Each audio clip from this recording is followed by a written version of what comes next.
random. I don't even know what that is. And we are live. Welcome to another exciting edition of the Rinky D Bullshit Podcast, Season 2, Episode 32.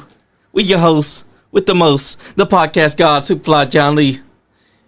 And right now, to my left here, we got the beautiful intern, Emili Rose. What up, what up?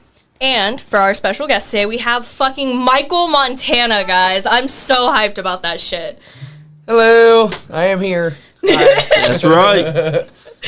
Man, seeing you at KWF last Sunday, you stole the show because you gave Ethan Hire not one, but 3 German suplexes that he never saw coming.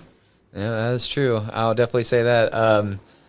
That I was, to be honest, to be truthful, that was the most hungover I ever was in a match. Ooh.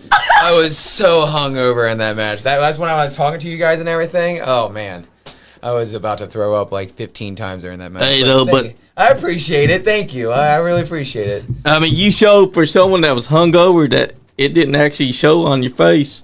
No, dude. It really didn't. Yeah, I try to keep that quiet because that was the first time I was ever hungover because I had a match the night before, then I had a party, didn't go to bed until like 5 a.m., and then I had to, hit the road at noon. You basically partied like the old school wrestlers would have done back in the day. Back in the day. Oh, man. I'm just going to say I'm not going to try to plan that again. Yeah, definitely, because that was the worst feeling I've ever had in a match. When I walked up to you to ask for pictures, you looked like so out of it. You were just like, oh, yeah, definitely. yeah. I was like, oh, shit. Yeah, I had to have my girlfriend drive us back because I was so done. I was pooped. It was over. I know, right?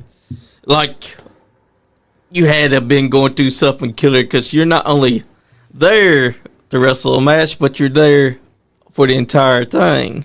And even after the match. So you're basically had to put with that hangover for that long of a period of time. Oh, yeah. I was feeling it like 2 days later, too. Like until Tuesday, I started to feel like myself. But, yeah, no. If I stole the show, I'll take that, That's right, because that was a hell of a match.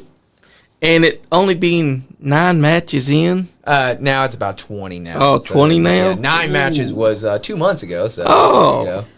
But so what got you into the wrestling business? So I think basically when I was born, I always been watching wrestling since I was a kid from my father and everything. He watched it when he was a kid, and his father watched it when he was a kid. So it was just a family tradition, and I always wanted to be a pro wrestler since I was born. And I kind of pushed it to the wayside when I was 13, and I feel like I couldn't do something like that. And whenever I got into high school and I actually started lifting weights, I was a whole nother level. And I actually started to feel like I could actually do this. And, and after college, so I went to college, graduated, and I hated my degree. I hated what I was going for. I gave Bone Crushers a shot. I went to good old Roger Ruffin. Nice. So, that's a good choice right there, because NWF, Norman Wrestling Federation, they've been around a long time. And Roger Ruffin does nothing but breed the best out of his school.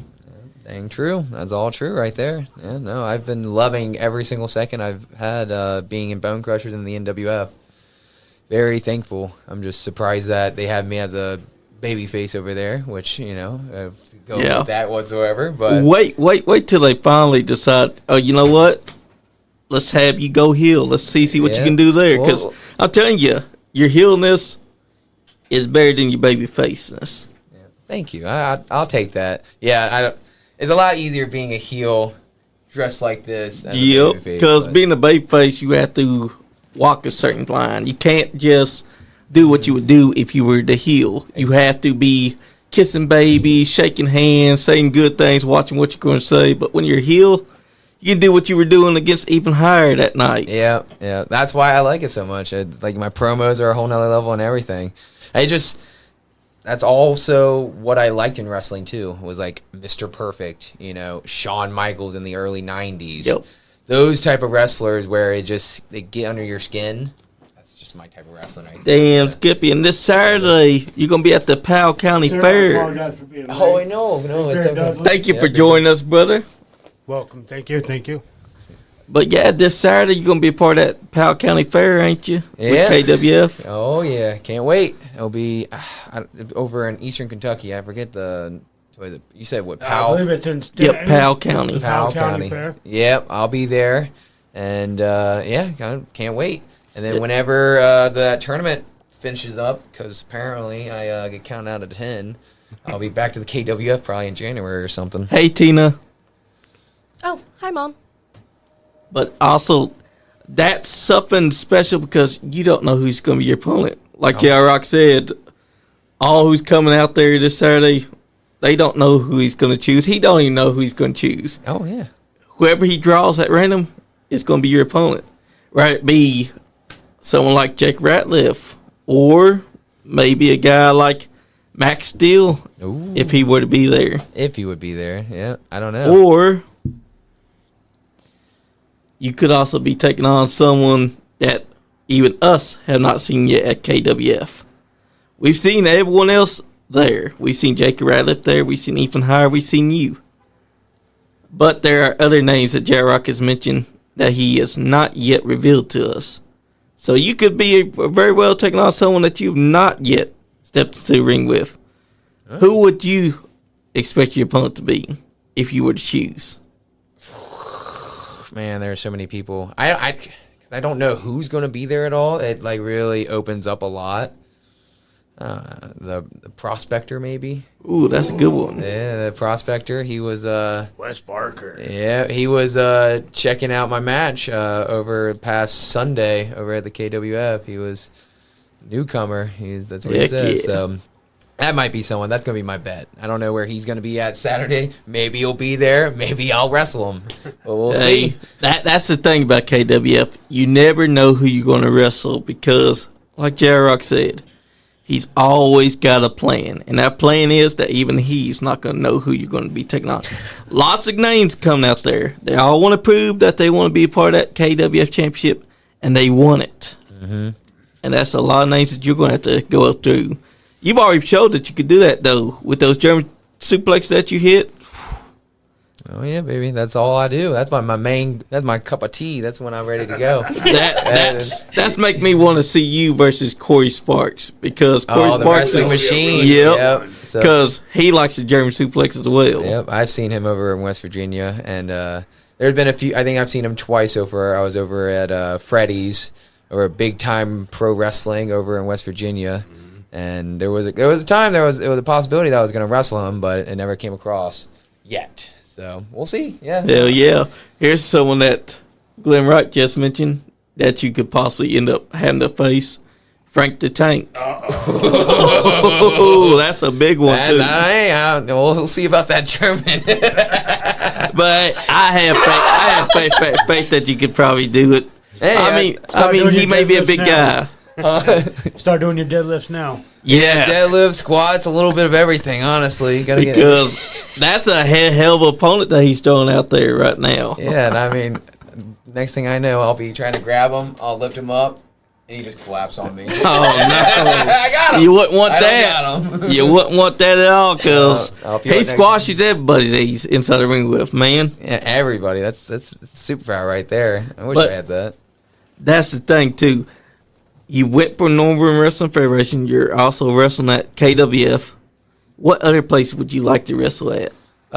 So there's a few on mind. For one, over in Appalachian Mountain Wrestling, I've seen a lot of the videos over there. That's someplace maybe in the future, and then maybe in the next year.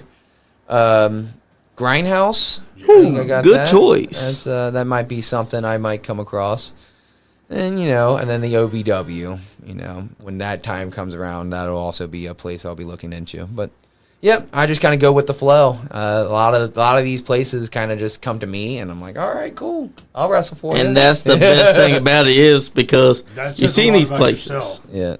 Yeah, I'm not the biggest promoter of myself. People promote me for them, and I'm like, all right, cool. Well, I'll take that. That speaks on your talent, Exactly. Thank you. People want to see you. They want to bring And you also out. your presentation shows that you're a talent that any promotion here in the state of Kentucky should be looking to bring in, or Indiana, or Ohio, or West Virginia.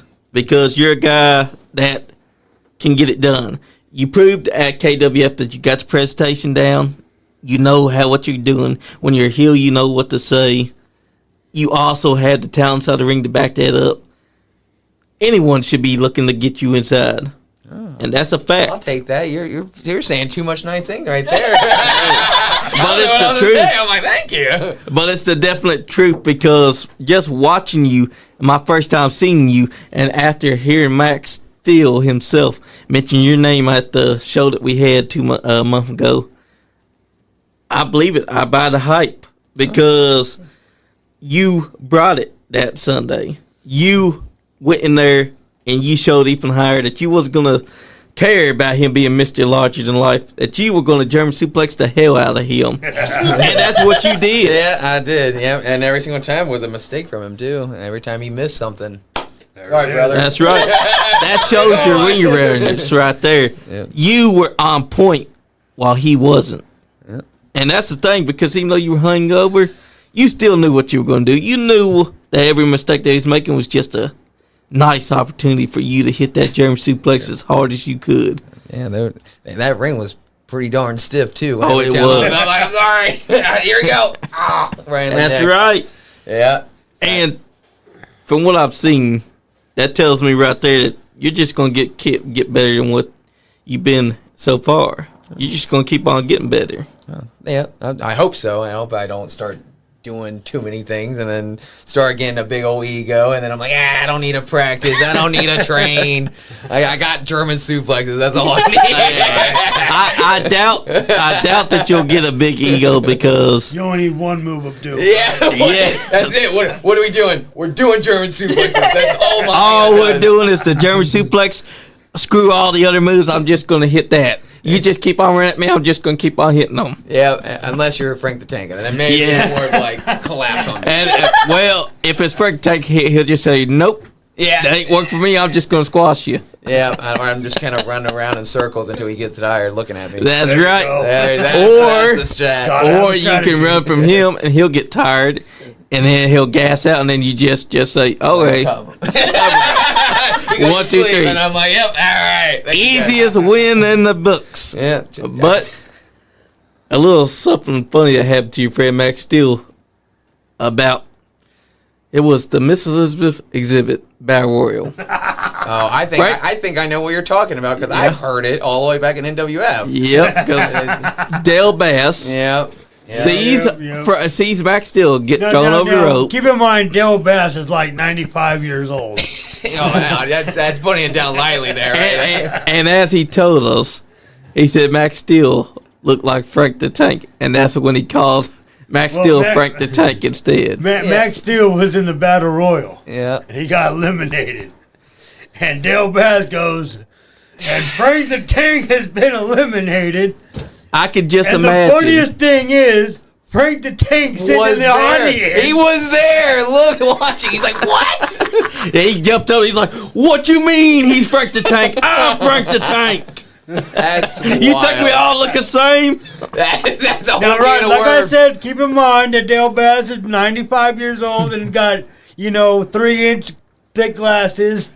Oh man, I heard it from Max Steel himself. He was just say he wasn't happy about it. Oh, just say for sure. Of course not. For sure. Yeah, but no, that's Dale Bass for you. If you want one story, that's the perfect story to explain what Dale Bass, who he is. Exactly.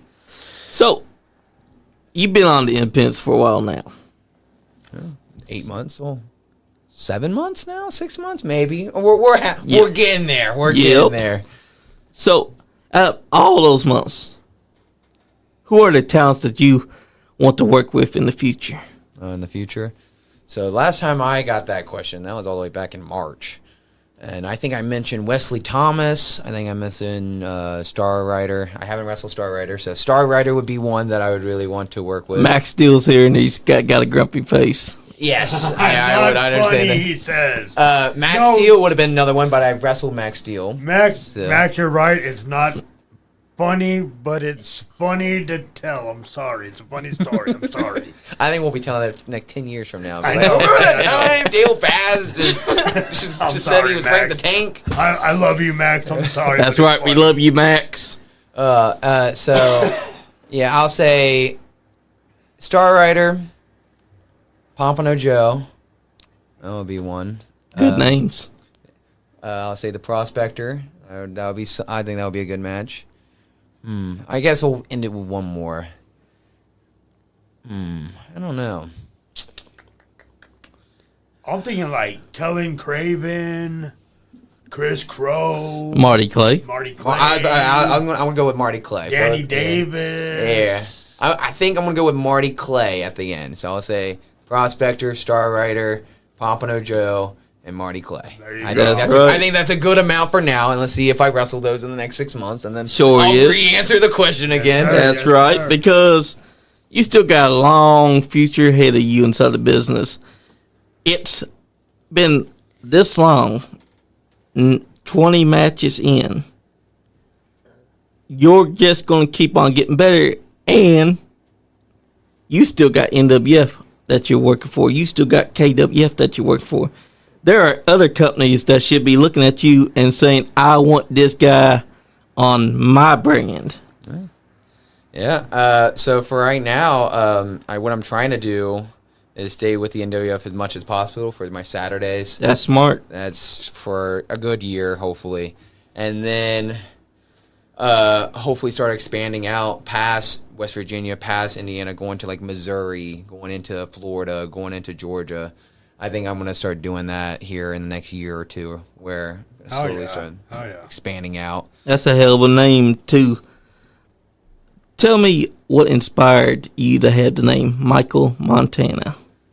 Ooh, so Michael is my real name. Yep. So that makes it a lot easier when I introduce myself. I'm like, oh yeah, I'm Michael. There you go. Easy.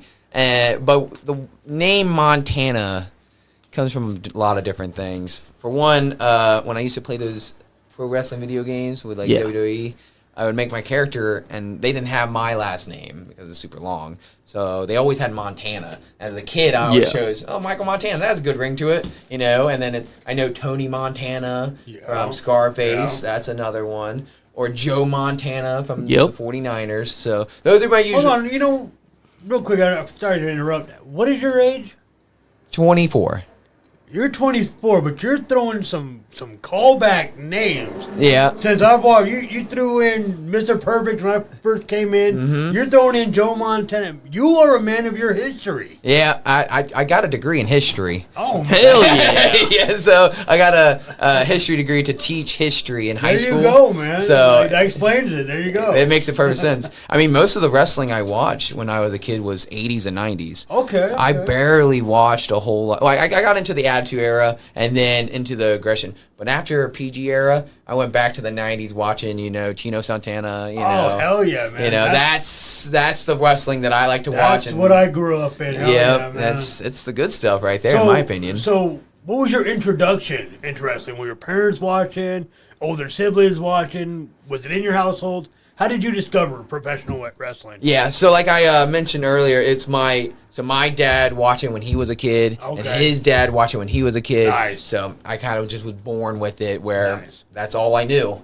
That was the number one thing I watched, the number thing I still watch today. So it never went away for me. But the word Montana also, I think, if I was like, for example, with a girl, I would name myself Montana as well. So it kind of works together, blend it together. So, Nice. So that's where it comes from, honestly. Nice. Tony Montana, Joe Montana, and A random name on WWE that you had to come up with. There you go. That's all. That's how it worked out. Hell yeah, that's the best way of doing it, though, because you drew inspiration from that, and you brought that to the real life. Yep. It wasn't just a video game character now.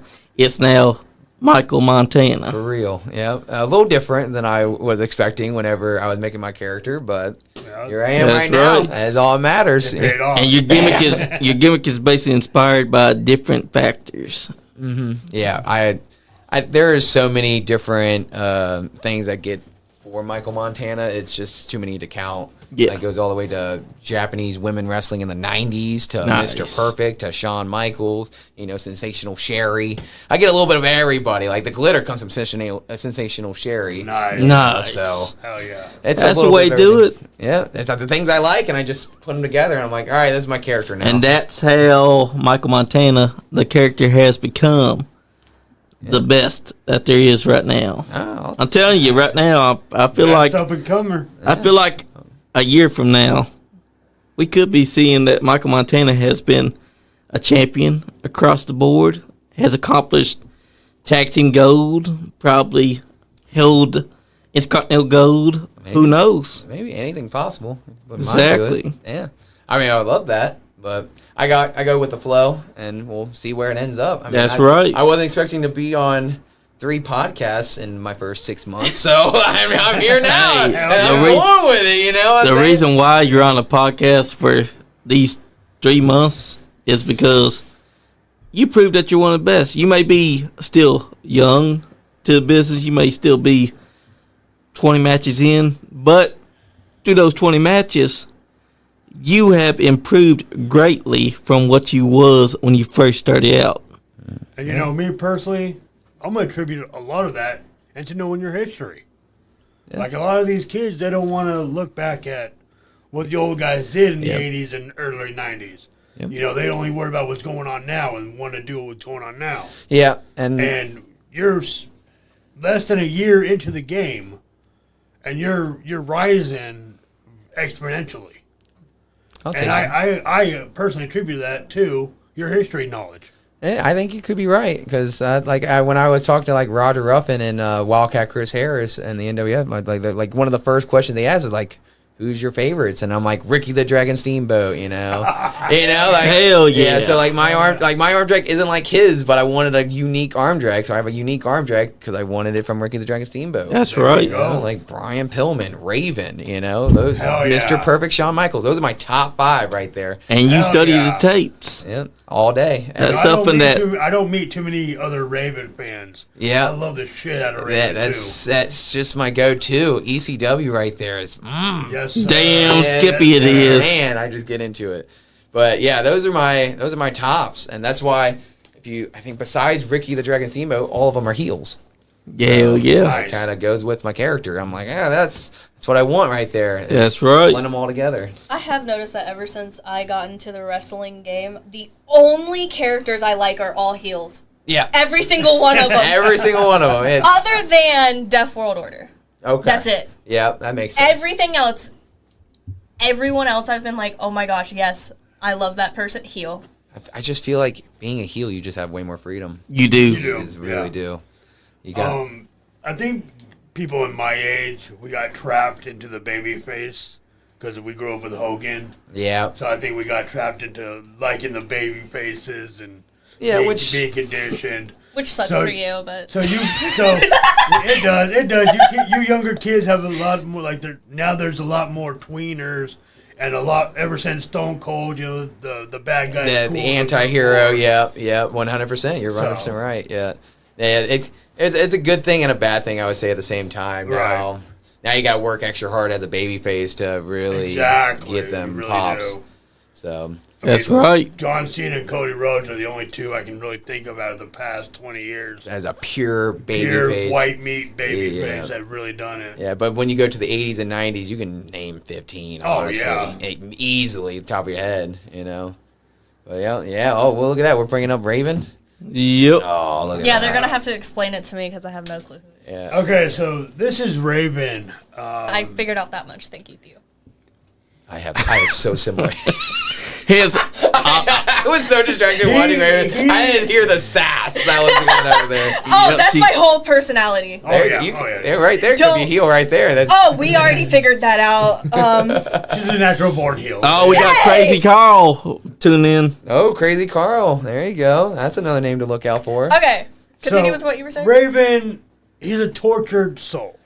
Yeah. He was picked on in high school. He was ridiculed, cast out. So, he became a dark person, He became a very dark person. But then it turns out he comes from a very rich Oh, that's that. those. I don't want to talk about that. I don't want to talk about that. That ruined Raven. That didn't come from ECW. Hey, I agree. I know, That's bullshit what WCW pulled because when they had him being a preppy, I was like, the fuck is this? Yeah, I know. When I saw that when I was 12 on WWE Network, I'm like, this is ridiculous. I'm so angry right now. Yeah, because he spent most of his time in ECW building up this character. This character was basically also took a little inspiration from Nirvana itself. Yes, 100%. And the grunge scene. Yeah, and being a nihilist too, like a Exactly. modern nihilist. Well, yeah, And he also was quoting the Raven. Before The WCW ruined him, he was a brooding soul. And when they brought in this guy, Tommy Dreamer, it came out that Tommy Dreamer and Raven went to high school together. Dreamer was the typical jock. He was the one that picked on Raven the most. So they had a feud going on, and they threw some girls in there. This is my girlfriend, but I took your girlfriend. And I think someone got crucifixed in between. Sandman did. ECW got in a lot of trouble for that crucifixion that Raven did to Sandman. Trouble. Kurt Angle got pissed. That was the trouble they got into. I mean, they did actually get in trouble with more than that, too. Kurt Angle got pissed. That was the trouble they got into. Come on, Big Bear. Kurt Angle could be pissed. Look, the trouble they got into was Kurt Angle got pissed and went to WWF. To drink some milk. And drank some milk. Yeah. And to say history. No crucifix here. Ain't get me. But here's the thing, We though. do a crucifix. We just tied a guy to the Undertaker symbol. Here's the thing. That's different. That's different. It's different, all right? I'll tell you how it's different. We don't use barbed wire like they Yeah, did. we didn't. Okay, so instead of a crown of thorns, they had a crown of barbed wire around the guy's head. It was a wild scene. It was great. Yes. That really got me into Raven right there. I was like, Okay, so is all this also going to be part of my test, or? Yes. Yeah. Damn it. Yeah. That's right. See, you gotta brush up on ECW. Brush up! I don't know nothing! What the fuck? That's why you gotta brush up. You'll learn. It'll be all right. That'll be also on the exam later. She wasn't allowed to watch wrestling as a kid, so Yeah. she's just now getting introduced. Yeah, so. she was telling No, me I got a about test that. at the end of this month, and I don't The even know what I'm intern doing. will listen. It'll be okay. She's got to know what Austin 316 says. and- See, that's easy. You know. Wait, isn't that when I beat your ass or some shit? See, there you go. Hey, it's close. I'll whip your ass. There you go. It was close. I'll give See. you points for it. Yeah, I'll give you half a point. And you see, Raven was doing something that hadn't been done before. That whole crucifix thing that happened, that's never been done before And or after. He led like a cult-like group. Yeah. So, Exactly. I think- and it was like all like Raven's modern flock. around the grunge era, the 1990s Yep. grunge era. And we will not speak up the time that WCW decided that they were going to, hey, you know what? We're going to have Canyon expose him as being this preppy boy that was just using the grunge and the identity, the Yeah, we don't. blah, blah, blah. Yeah, we don't need to go into That's a tier right there coming up. That never happened, though. WCW That is ruined a AI. lot of things, AI, and that there you was one go. of them. Because the real Raven, right to me, was from ECW and maybe from the first half of WCW. WCW when he had the flock. Yes, because Yeah. after the flock thing is when we start to see them starting to try to mess with the character. After that little Saturn storyline, Yes, he was yeah. in the flock, but not in the flock. and they had no actual plan for that Saturn storyline is what No, they did. No, they didn't. You could tell, obviously, 100%. No, Eric Bischoff was so. He was so against the Raven character. He didn't understand it. He didn't understand the grunge movement, so he had no interest in it. Yeah, which that's makes me right. so sad. But yeah, no, the Ravens flock. That's one thing that I want to add in my character, is having my little Yes. cult thing. Nice. I feel like that would go well with the Montana. That's right. thing. So that's one of the biggest things, was that he had very similar hair as me. Yep. And then I liked the character, and then the whole flock thing was my three things I want to add to the Montana characters. Hell yeah. I think you could pull it off. As long as you have a Loki character that brings the signs out, you'll do great. We'll be great. Yes. We're ready. That's right. We need more stables where a guy just comes out with his own sign. We don't have that anymore. Yeah, we need to bring it back. We Good do. old days. What were your thoughts on this man here, Terry Funk? One of the greatest of all Yeah. time. I don't know what else to say that someone hasn't said before. Like that's just another the guy GOAT. you need to brush He's up the on. greatest He of- wrestled till he was 100. How do you brush up He on was- something that you don't know anything about? He you wrestled- make no sense. He wrestled till he was I'll teach you. 197 years old. We're brushing up right now. Look, it's Terry Funk. That's right. This is brushing up. You're getting to see Terry Funk. It seems like he lost an ear. He probably Yep. did. But not to be confused with Mick Foley, who did lose the ear in Germany. that will also be on the exam. So. What the fuck did you become involved in the exam? Damn. The history teacher. That's right. History That teacher. came out naturally right there. Like that's also That's going right. to be the exam. I mean, she did walk into that one. You are a history teacher. I was a history teacher. Yeah. Well, I mean, you still got the Mr. Perfect, the Bret Hart, the Shawn Michaels knowledge. Yeah. I mean, that's still history. That's all right there. You can still teach people. You're still a history teacher. Yeah, that's true. I really like history, but the teaching part, teaching kids, was the That's part that I right, didn't like. Cameron. That was the thing that I hated so much. Oh yeah, Cactus Jack also came out with the crucifixion angle as well. That's right. That's right. he did. See, Raven wasn't the only one. Yep. No, he was, like I said, he was just because Kurt Angle got so pissed off. That's why he got so much publicity. That is true. I would agree. Exactly. Oh man. But yeah, Raven had some of the best promos out there, man. Oh man, we're just gonna be watching ECW. This is the greatest podcast of all stop. time. Yeah. We just go watch This is what we ECW. do all the time. Every time, Yeah. we always have something playing in the background, and most of the time, I have to look over at someone and be like, "Yo, explain what the fuck." What, this will also be on the exam. Yeah. No, Now you'll be like, will no that be more on the exams. exam? Will that be on the exam? This is I Joey just Styles. graduated. Can I have a year? Damn. All right, this is Joey Styles Great. of ECW. Oh my God. He's one of the Okay. greatest. Most wrestling companies run a 2-man commentary booth.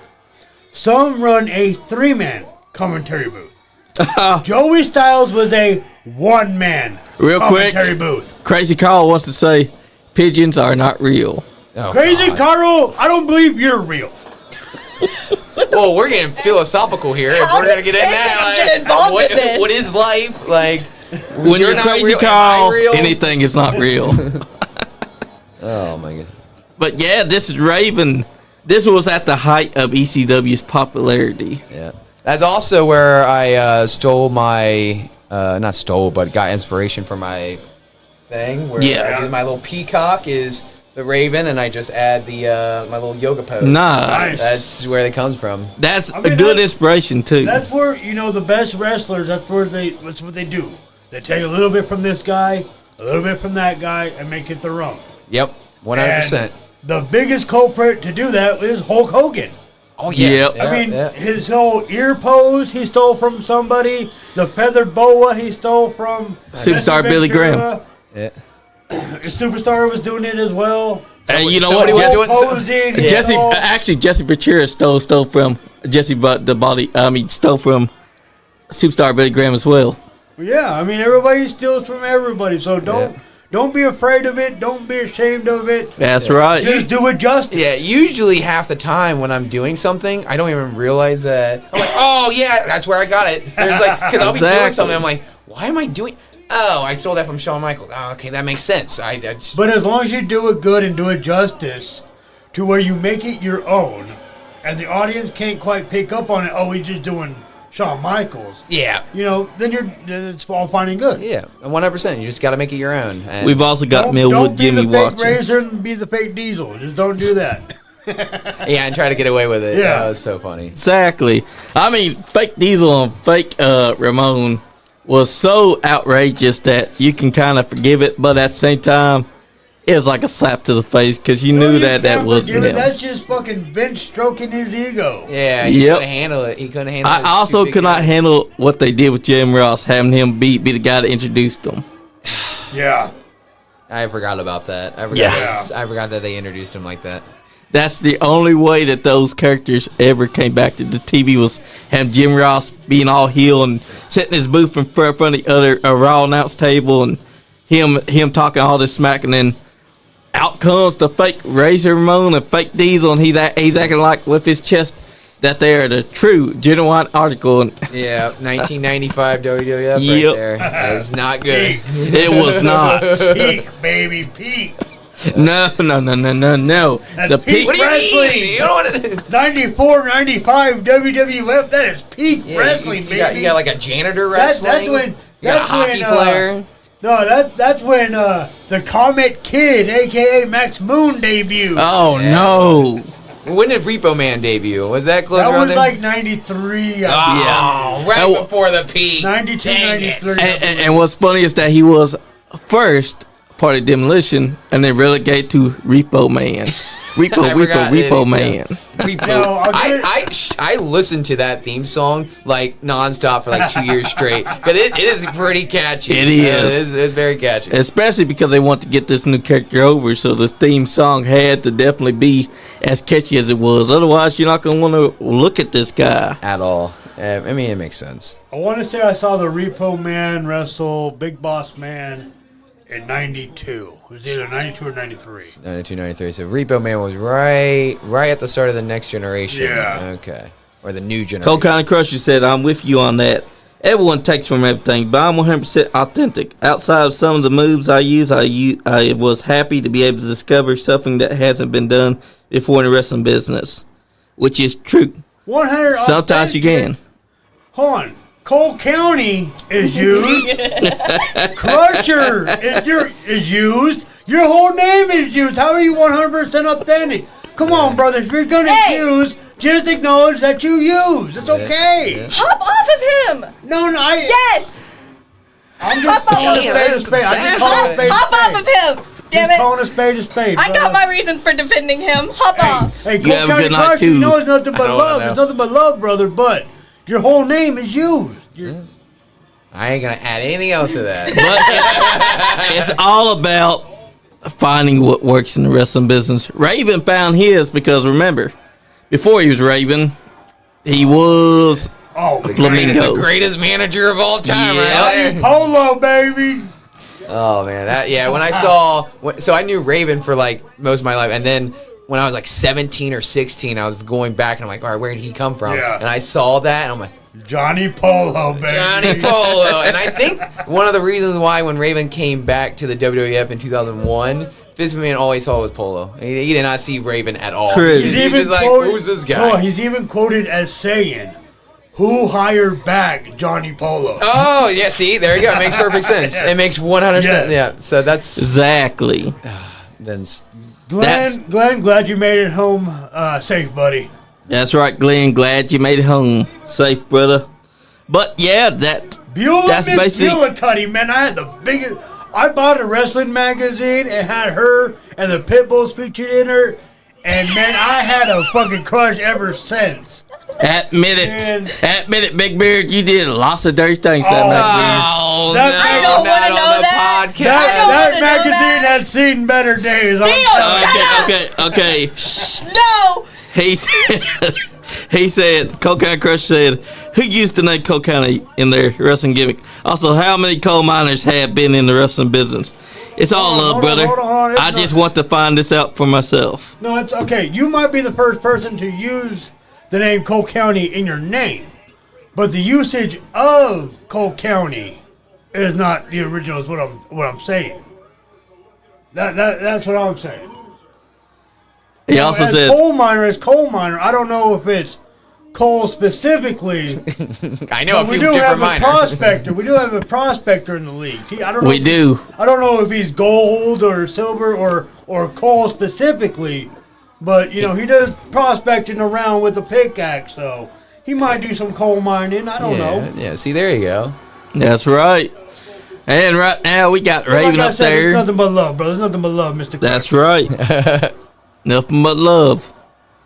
Raven was definitely ahead of his time with this grunge gimmick because no one else could do it like he Now did. look, Oh, this, not at this all. was original Ravens flock right here. And it's 240p, as you can tell. Yeah. Clearly, dude. Great high definition. It is high definition. This is the greatest film work I've ever seen. Yeah. So grainy, so beautiful, so you can count each yes. pixel by Yes, hand. you can. It's so beautiful. I mean, you can even tell what's being said on that sign. Yeah. You just got to count the pixels to read it. Yeah. Oh my gosh, this is horrible. Well, I mean, back in the day, like, to even get, my dad had to, like, use a different TV and had to, like, move the antenna a little bit at, like, 1 o'clock at night just to get ECW to work. Yeah, so. I was born in 2007. I never had to deal with any of that. Trust me, I was born in 2000. I don't deal with any of that either. That might have been the first blow-up doll I've ever seen in my life. Cole County Crusher said, the prospector is a good dude, but I may have started before he did, brother. I'll give you that. I don't know when you started. I don't know when Wes Barker started. I don't know these facts off the top of my head. The Wrestling Encyclopedia is not here with us tonight. That is true. Please He don't is. call that man back in here. I could not today. He'll know everything. He knows everything. Yeah. And then some. Well, here's the thing, right? He's the Wrestling Encyclopedia. I'm his daughter and still don't know shit. Make that make sense, Sean! Well, you gotta study for the exam. Yes, that's true. She still got to study for exam because so much wrestling knowledge that you got to learn. Because even more so, it's not just the wrestling that you're gonna be learning. You got to learn the ins and outs, everything that you didn't think that you'd have to learn inside the ring. Oh yeah, you gotta know So many little things. Yeah, human psychology. You need to learn how to do storytelling. You need to know how to do a whole lot of different things when you get into that ring. It's not just we do a bunch of moves and that's how we do it. That's right. There's a lot of thinking when it comes to that. It's the only sport where we kind of don't know. There's not like, for example, with hockey, how do you get better? Score more goals. Yeah. In pro wrestling, how do you get good? You can go the route of be really good in the ring, or you can go the route where you can have a character that you can believe in, like Raven or Brian Pillman, or you can go in the route being great on the mic and not, and so there's a whole many different avenues when it compares to an actual sport like, hockey or football or so-and-so. It's all numbers. That's right. For wrestling, it's all about feel. Damn straight. Same thing with referees. They're not just out there to count the pins. They're having to do everything that a lot of people wouldn't be thinking. No, not at all. I did not know any of that whenever I first started the business, and I'm like, whoa, there's a whole lot of thinking compared to amateur wrestling. That's right. I don't know if you've answered this already, but who trained you? Who did you train under? Yeah, so Roger Ruffin and Wildcat Chris Harris over in the NWF. So great coaches, man. Yeah. Nice. So I mean, it all makes sense. You've learned your history. You've learned under some great coaches, so all the pieces are starting to fit into place. It's starting to be why I'm rising up so much. Yeah, I mean, and it's also all I want to do. So it's Cole County Crusher said, "It's all good, brother. Nothing but love. We learn something new every day, like the fact that I've just noticed those taped up looking Bubba Ray Dudley glasses you've got on." Oh yeah, sure. Yeah, well, how did you just now realize that? It's okay. I don't always face the camera. Sometimes I'm facing this way. They don't always notice it. It's okay. Cole County Crusher might not be aware that I am Big Beard Dudley, cousin of the Dudley brothers. That's right. That's right. But yes, we do learn something new every day. If you're not learning, what are you doing? Exactly. You should be learning something new every day, and I'm learning something new about you, Cole County Crusher, and that's what we're here for. That's right. Look at that. He learned something new, and you learned something new. Right. There you go. Exactly, and that's what it's all about inside the wrestling business, because you got to learn. Yep. It's not all about the moves, it's not all about the flashiness. You got to know the ins and outs, because if you go in there half-cocked, you're not going to have people loving you, because you got to know what the people's going to gravitate to. Yeah. You got to know that stuff. And also, you got to also just try things when you're out there, That's right. When I first debuted, I wore a leather jacket that was colorful, and then I wore glasses to the ring. I don't do any of that anymore. Now I wear, kimonos and, a bow in my hair and glitter on my face and, mascara. It's a whole, whatever works, and I come out with a wand that I sell over in the NWF. That's right. All right, it's working. And then if something doesn't work, you stop doing it. I used to wear a giant bow whenever I went out. I didn't like it, so I stopped doing it. Exactly, because that's what you have to do. If the fans don't like it and you definitely ain't feeling it, you change up. Yeah, you stop doing it. Yeah, 100%. Exactly. And I feel like those first few years when you get into the business is just feeling things out and feeling your character and feeling how the fans react to you, and you go from there. That's the most simple thing to do. Johnny, can you read the new comment right there, please? I was just about to. Okay, I'm sorry. Oh, See, we learn something new every day. I've been told that the minute we think that we know everything in the business is the minute we should leave it. That's true, Damn Cole County. Skippy. That's great words right there, brother. Yes, sir. very smart. Yeah. No, I will never stop learning. I'll That's be learning very true. Until 70, 80 years old. That's right. Right. It's very true because you could basically be a well-experienced person, but you should never think that you already know everything there is to the wrestling business because one day you'll be tested. Yeah. And when you get tested, you're going to feel immeasurably because what you think you know isn't what someone else going to know because there's different melting pots to the wrestling business, And another different thing- ways of thinking. 100%. And another thing is, as we've learned by now, this business is always changing, always evolving. So there's always something new to learn. Yep. So yeah, like Cole Crush, you the minute you stop learning is the minute you should stop being in this business because it's gonna progress without you. Yep, 100%. And there's been quite a few wrestlers I can think of in my head where they kind of went to the wayside because they thought they knew everything, and That's they kind of right. just went to the sidelines. Well, I mean, when sad. McMahon started taking over, everyone's like, "No, we'll just do it the old way. And Forget McMahon's new way." They're And no he- longer here, and the Yep. only person to take McMahon out was himself. That's Yeah. right. That is true. Or old age, or like, that got them. And even Against veterans need to understand that they think that they know it all, but they need to understand that they're not going to know everything Yeah, because you're never too old to learn. never. Cocaine Crush said, speaking of tests, tell that intern to study up because it seems to me that she's got a lot of history to learn. Oh man, she's got it all to learn. Yeah, You're sucking That's shit, right. Roger. Look, we're talking from Lou Thez to Daniel Bryanson. She needs to learn. yeah, that's Crazy how I'm just that intern right now. That's crazy. Yeah. Got all Well, the you're territories, too. Emili Rose, but you're the intern, and the intern must always be ready to learn on the fly because you're studying tape right now. Like I said, the first rule in wrestling is shut up and listen.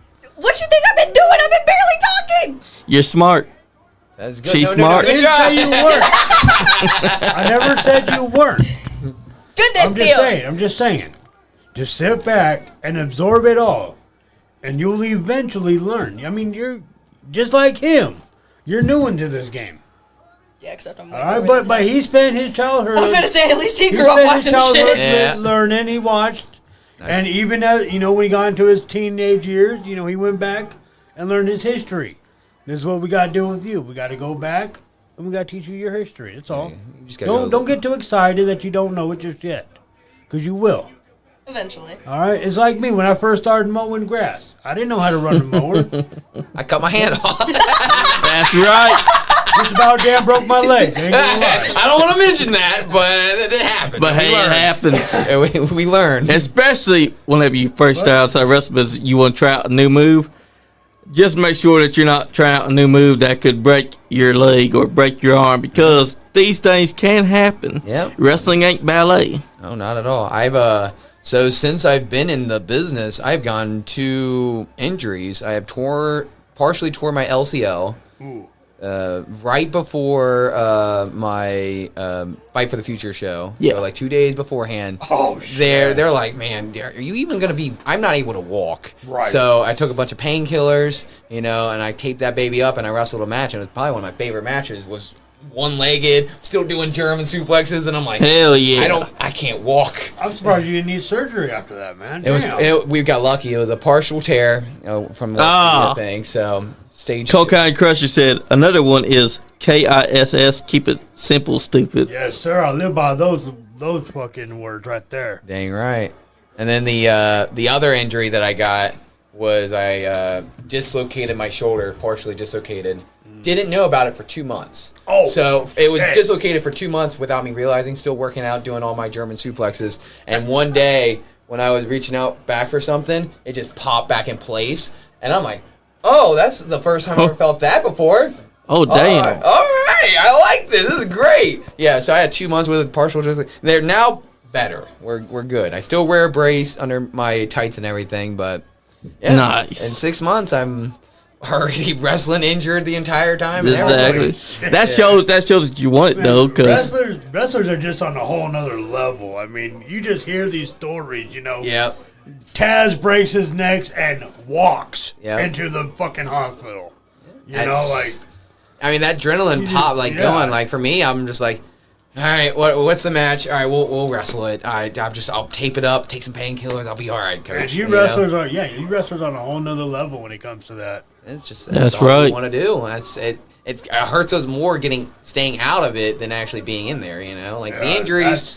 It hurt, but the mental, like when you're not being in the ring, it sucks. plus it shows that you want it. Yep. Because most wrestlers that I have seen, like Sin Cara from 2011, sprains his finger and calls off the match immediately. Yeah, I saw that live when I was a kid. Yeah, Nice. That was something. Yeah, it was, because Just gotta hit him with the side. it's Mystico that's playing Sin Cara, and he sprains his finger, and the only thing he could do is to call for the match to be over. But there was other wrestlers that sprained their finger, and they continued the match like it was nothing. Yeah, I mean, it will happen. I'll probably sprain my fingers or whatever. And I'm just like, all right, well, that sucks. I'm not having a good time right now. Yep, but you'll switch hands and to prevent further injury and just show a good hand that isn't injured. Yeah, exactly. You just go with the flow. Yep, you gotta adapt. You gotta adapt. I mean, Cole County Crusher said, I tore my bicep one time when I clean and pressed a human being from the mat over my head. Injuries are always happening, and you must always be prepared for it. Innovate so that you can still make money from merch or something else while you're on the shelf, so you're not ever stagnant.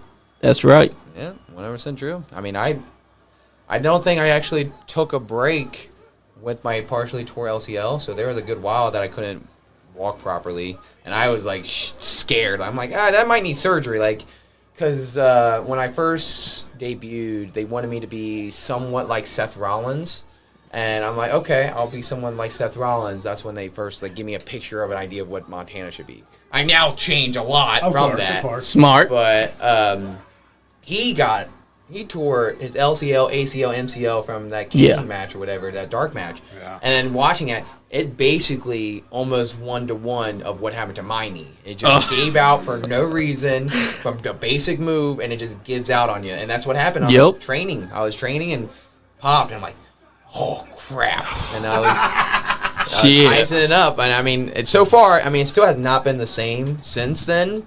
And I can't get on both knees correctly, but we're just moving on. It works now. It works great. I can run, and that's all I care about.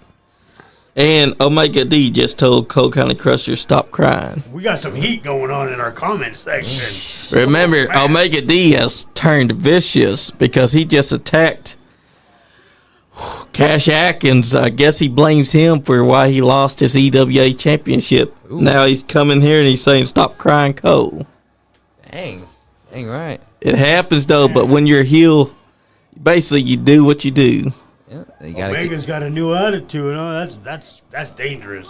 Yeah, that man, he's a bad man. You give him a bad attitude. That's another match that would be good. You versus Omega D. That would be cool. I'll wait for that anytime. Hell anywhere. yeah! But you made the right choice. Spicoli, baby.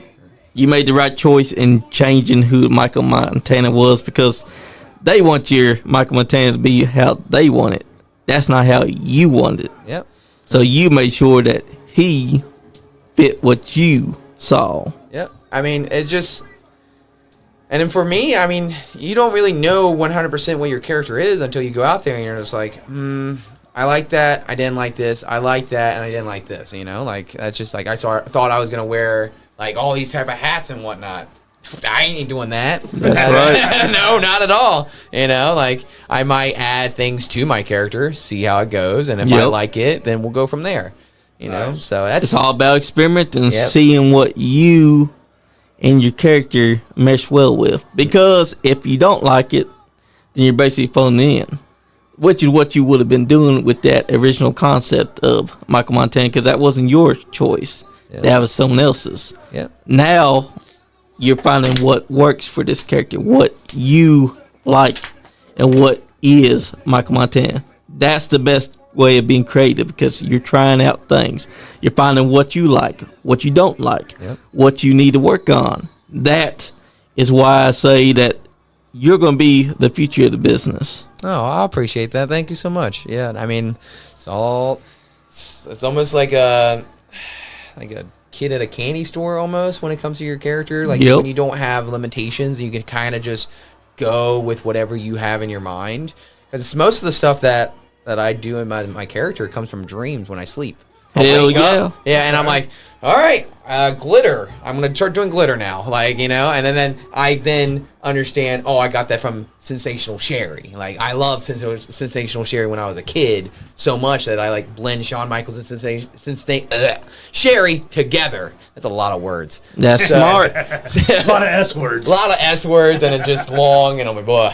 But, yeah, no, it's just everything comes from daydreaming or when I'm sleeping at night and I write it down and I'm just like, all right, I'm going to do that. Like, for example, the finisher that I've been wanting to do is the Japanese cyclone suplex where you have him by the electric chair, you back bridge into a pin right there. Yeah, that's a good finishing idea too. No one's done it. Toyota could do that, and exactly. I'm able to do it. I don't know if I can do it on someone like Frank the Tank or like you might be able to. All it takes is trying. Yeah, that is true. Start doing some squats, you'll get there. Yeah, I mean my hack squats. I can do 955 on the hack squat. So well then hell, it might be okay. I mean, it just depends on my knee, and I could tear my LCL again. It would be real bad. But Cocaine Crusher just chimed in. He said, "Omega, I don't think we've ever stood across the ring from each other, but I'd always welcome the fight.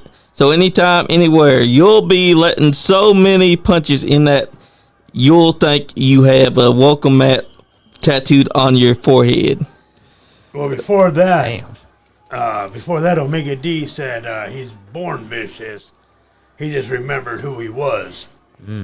Well, I kind of figured that Omega would remember who he was because he is a badass. When I first saw him in KPW, Omega was kicking ass and taking names.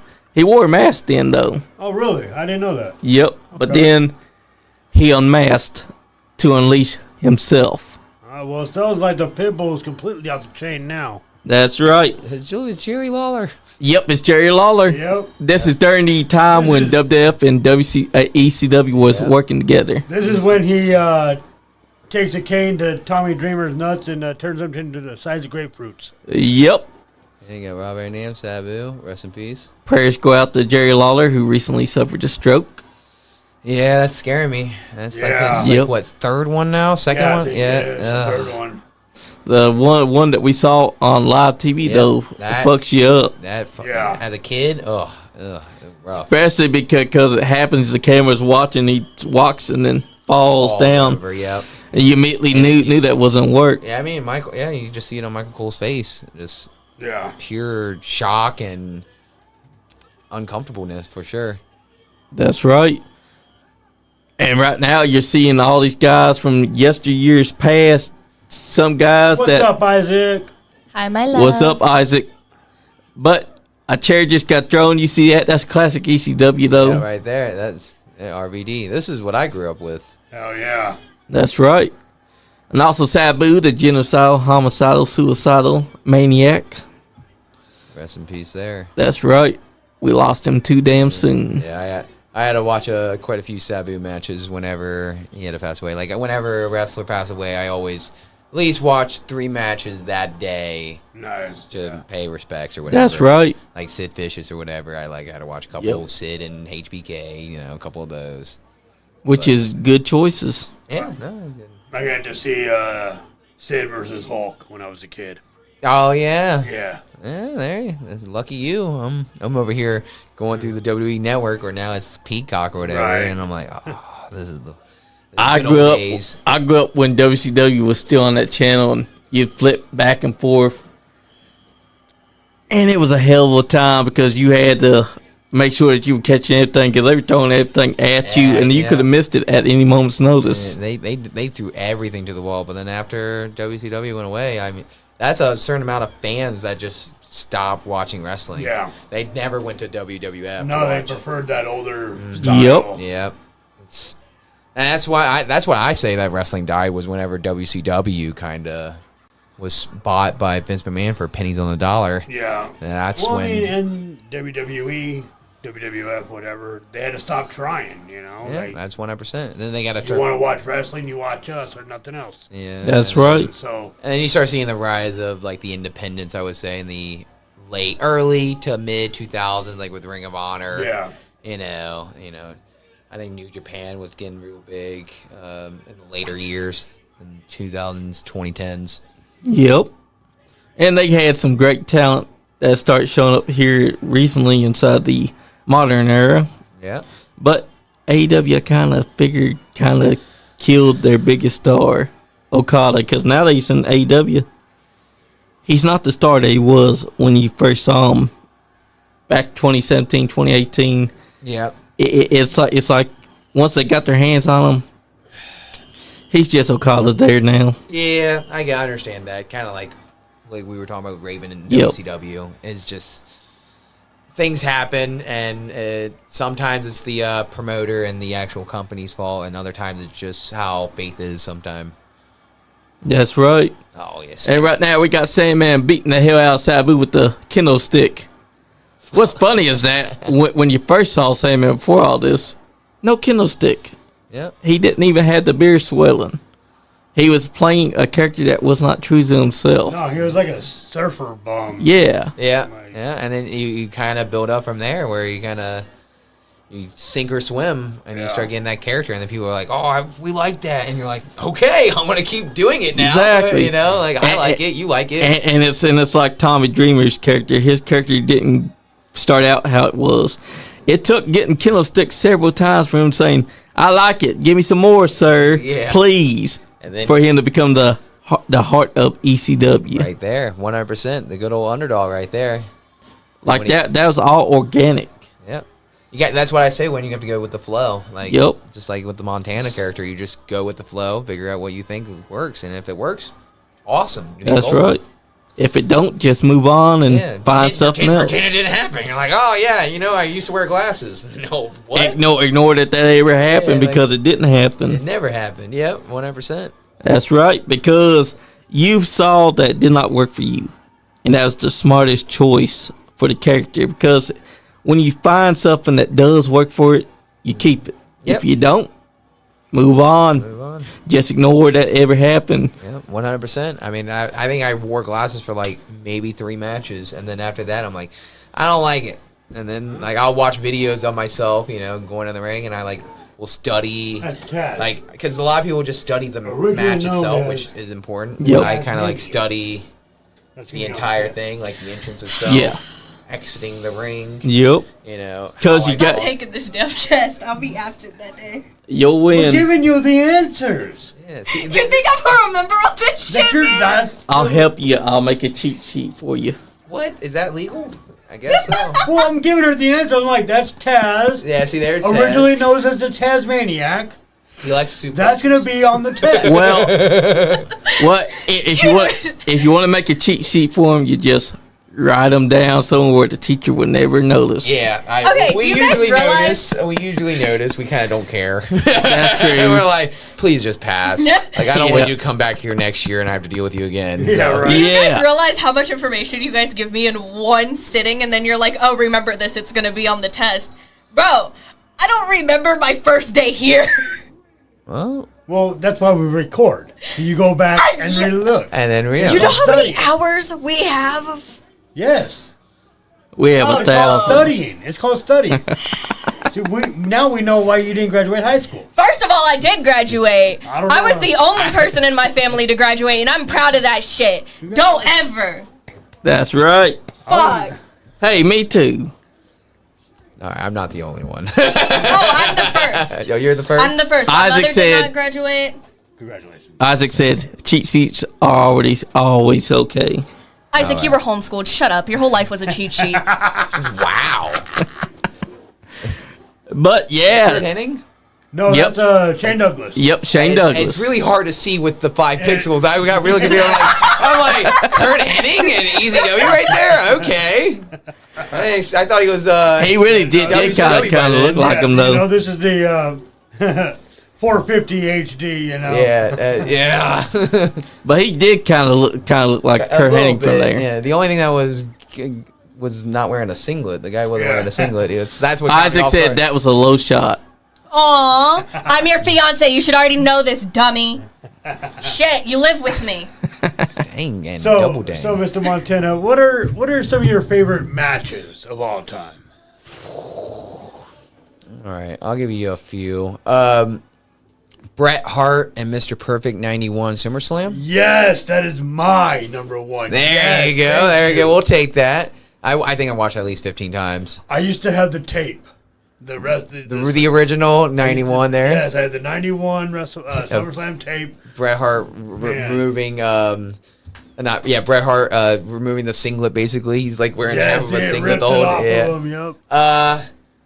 British Bulldog versus Bret Hart SummerSlam 1990 or 92. I think that was 92. Maybe 92. It was whenever they were at the UK. Wembley. Yeah.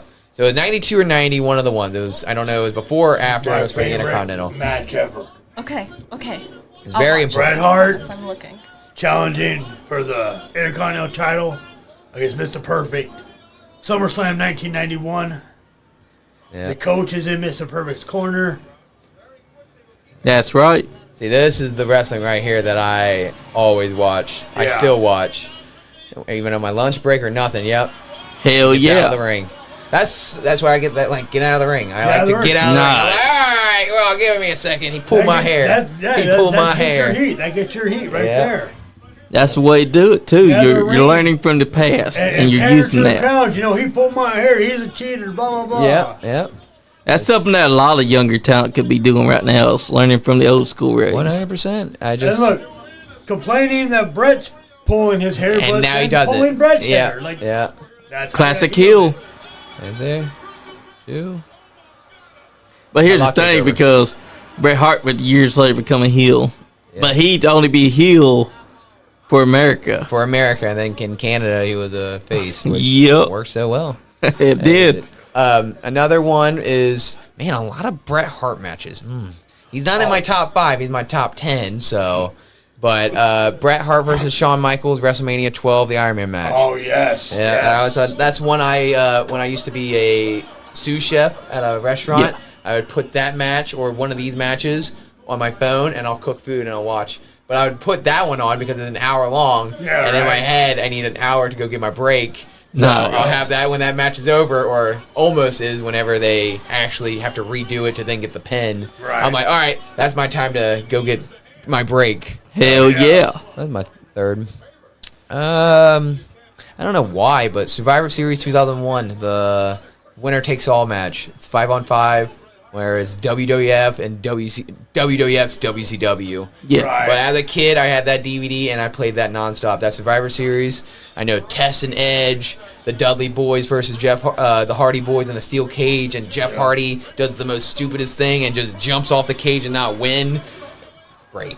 It is. Trust me on that. As a kid, I'm like, what are you doing? What, You're on the cage. You get down. Matt Hardy's telling him to get down, and he just, no, I'm just going to jump. And he jumps and misses. Yeah. And then, And then you got the 5-on-5, which was, I think, Stone Cold, Kurt Angle, Booker T, RVD, and Shane McMahon versus Big Show, Kane, Undertaker, Chris Jericho, and The Rock. That's right. Good one right there. Huh? Oh yeah. It was good. The only thing that would have made it better is if they actually had the top stars of WCW. Oh yeah, trust me. Whenever, as a kid when I was 4 or 5, I loved that little invasion angle. But now as I get older, I'm like, oh, it could have been so much more. It could have been so much more when they had, Kevin Nash and Hulk Hogan. Yeah, but all those guys were sitting at home collecting their contract. Which, good for them. Yeah, it's very good for them because they were making that bank and not having to work. Yeah, and on top of that, not having their character get destroyed because of Vince McMahon's ego. That's true. DDP or Raven. Man. Yeah. I can't believe what he did at DDP. That son of a bitch. Yep. Made him a stalker. I feel like if anyone was going to get the stalker, I think Raven would have worked with that. Yes. I think, in my opinion. DDP, not at all. That was awful. That was should have did what DDP wanted. People's champ versus people's champ. Because, remember, DDP was people's champ before Rock was. 100%. Like, because I used to watch a lot more WWF when I was a kid before I started watching a lot more WCW. And the WCW I like to watch is early WCW, like late 80s, early 90s, Yeah. Dragon Steamboat and Ric Flair. Another one. Super Brawl 3, I think. Ric Flair versus Dragon Steamboat. That's another one I go to all the time. Hell yeah. Yeah. Or Dragon Steamboat versus Macho Man WrestleMania 3. There you go. That's right. There you go. That's 5. There's my 5. There you I'll be go. happy. That is I'll great. think of another 5, but That's a great, great top matches, 5 list right there. a lot of similar people that are in there. Bret Hart and Ricky the Dragon Steamboat. That's So, right. like, Hey, Your top 5's not far off from my top 5. Yeah, and No, at least not. you grew up with it. I had Exactly. search back into it. and that's good Right because here, tears the singlet right here. Yeah. Bam! oh, he Yeah. tore it off. Yeah, tore it right off. He's like, dude, what the what the hell, man? And Brett's like, Yeah, fuck and then you. he does the hand thing. He does the hand thing. See, Yeah. stole that from this story too. There Hey, you that's go. perfect though. Yep. Hold on. Because that Time fits your out. character. Hold on. Yep. There you go. He's trying. Yeah, I've done basically every single heelish thing that Mr. Rick's done. Did a KWF. Nice. I did I Nice. pull hair. He would pull my hair, What? so I pulled his hair. What is old has become new again. Damn, Basically, Skippy. yeah. No, I That don't- is a good term. Yeah, I don't do a whole lot of flips. I do a lot more. But you know, this era will teach you don't need to. Not at all. Even though that's what's popular nowadays, you don't need to. And go back to that match that Gunther and Cody had a couple months ago. That was an old school match. Less is more works Man. better. That was an A+ 5-star match. Not one flip. Yeah. Total old school. Yeah, I felt like that match was way better than Cena and Rhodes at Yes. SummerSlam. I was getting angry on that screen. I'm like, all right, cool. I guess we're doing every finishing move times 10. Yeah. I'm Yeah. like, well, what's the point of a finisher if it's not the finish? Exactly. I've been saying that for the last year. Yeah, it's just like I understand doing that once in a great while. Then that builds like, holy, he kicked it out. But everyone kicks it out of it, then it's not a finisher. You know? Exactly. Right. Like because I do the perfect plex as my other finisher, and no one kicked out of that.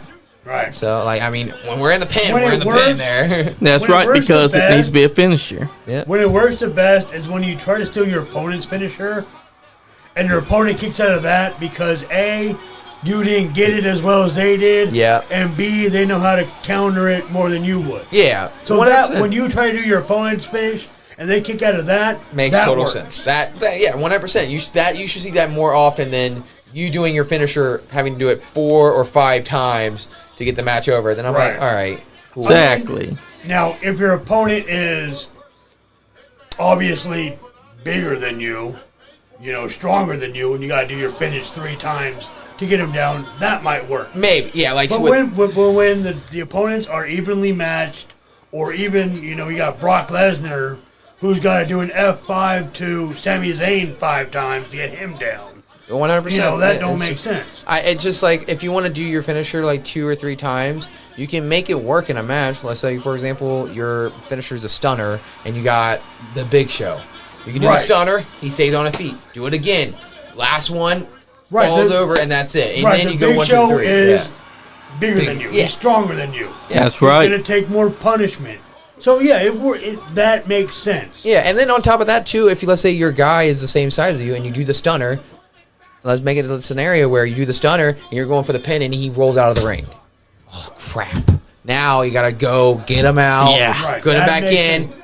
and now it's been too long. He kicks out because he's Right. See, That's right. So much more you can build from that than he kicked out of 2.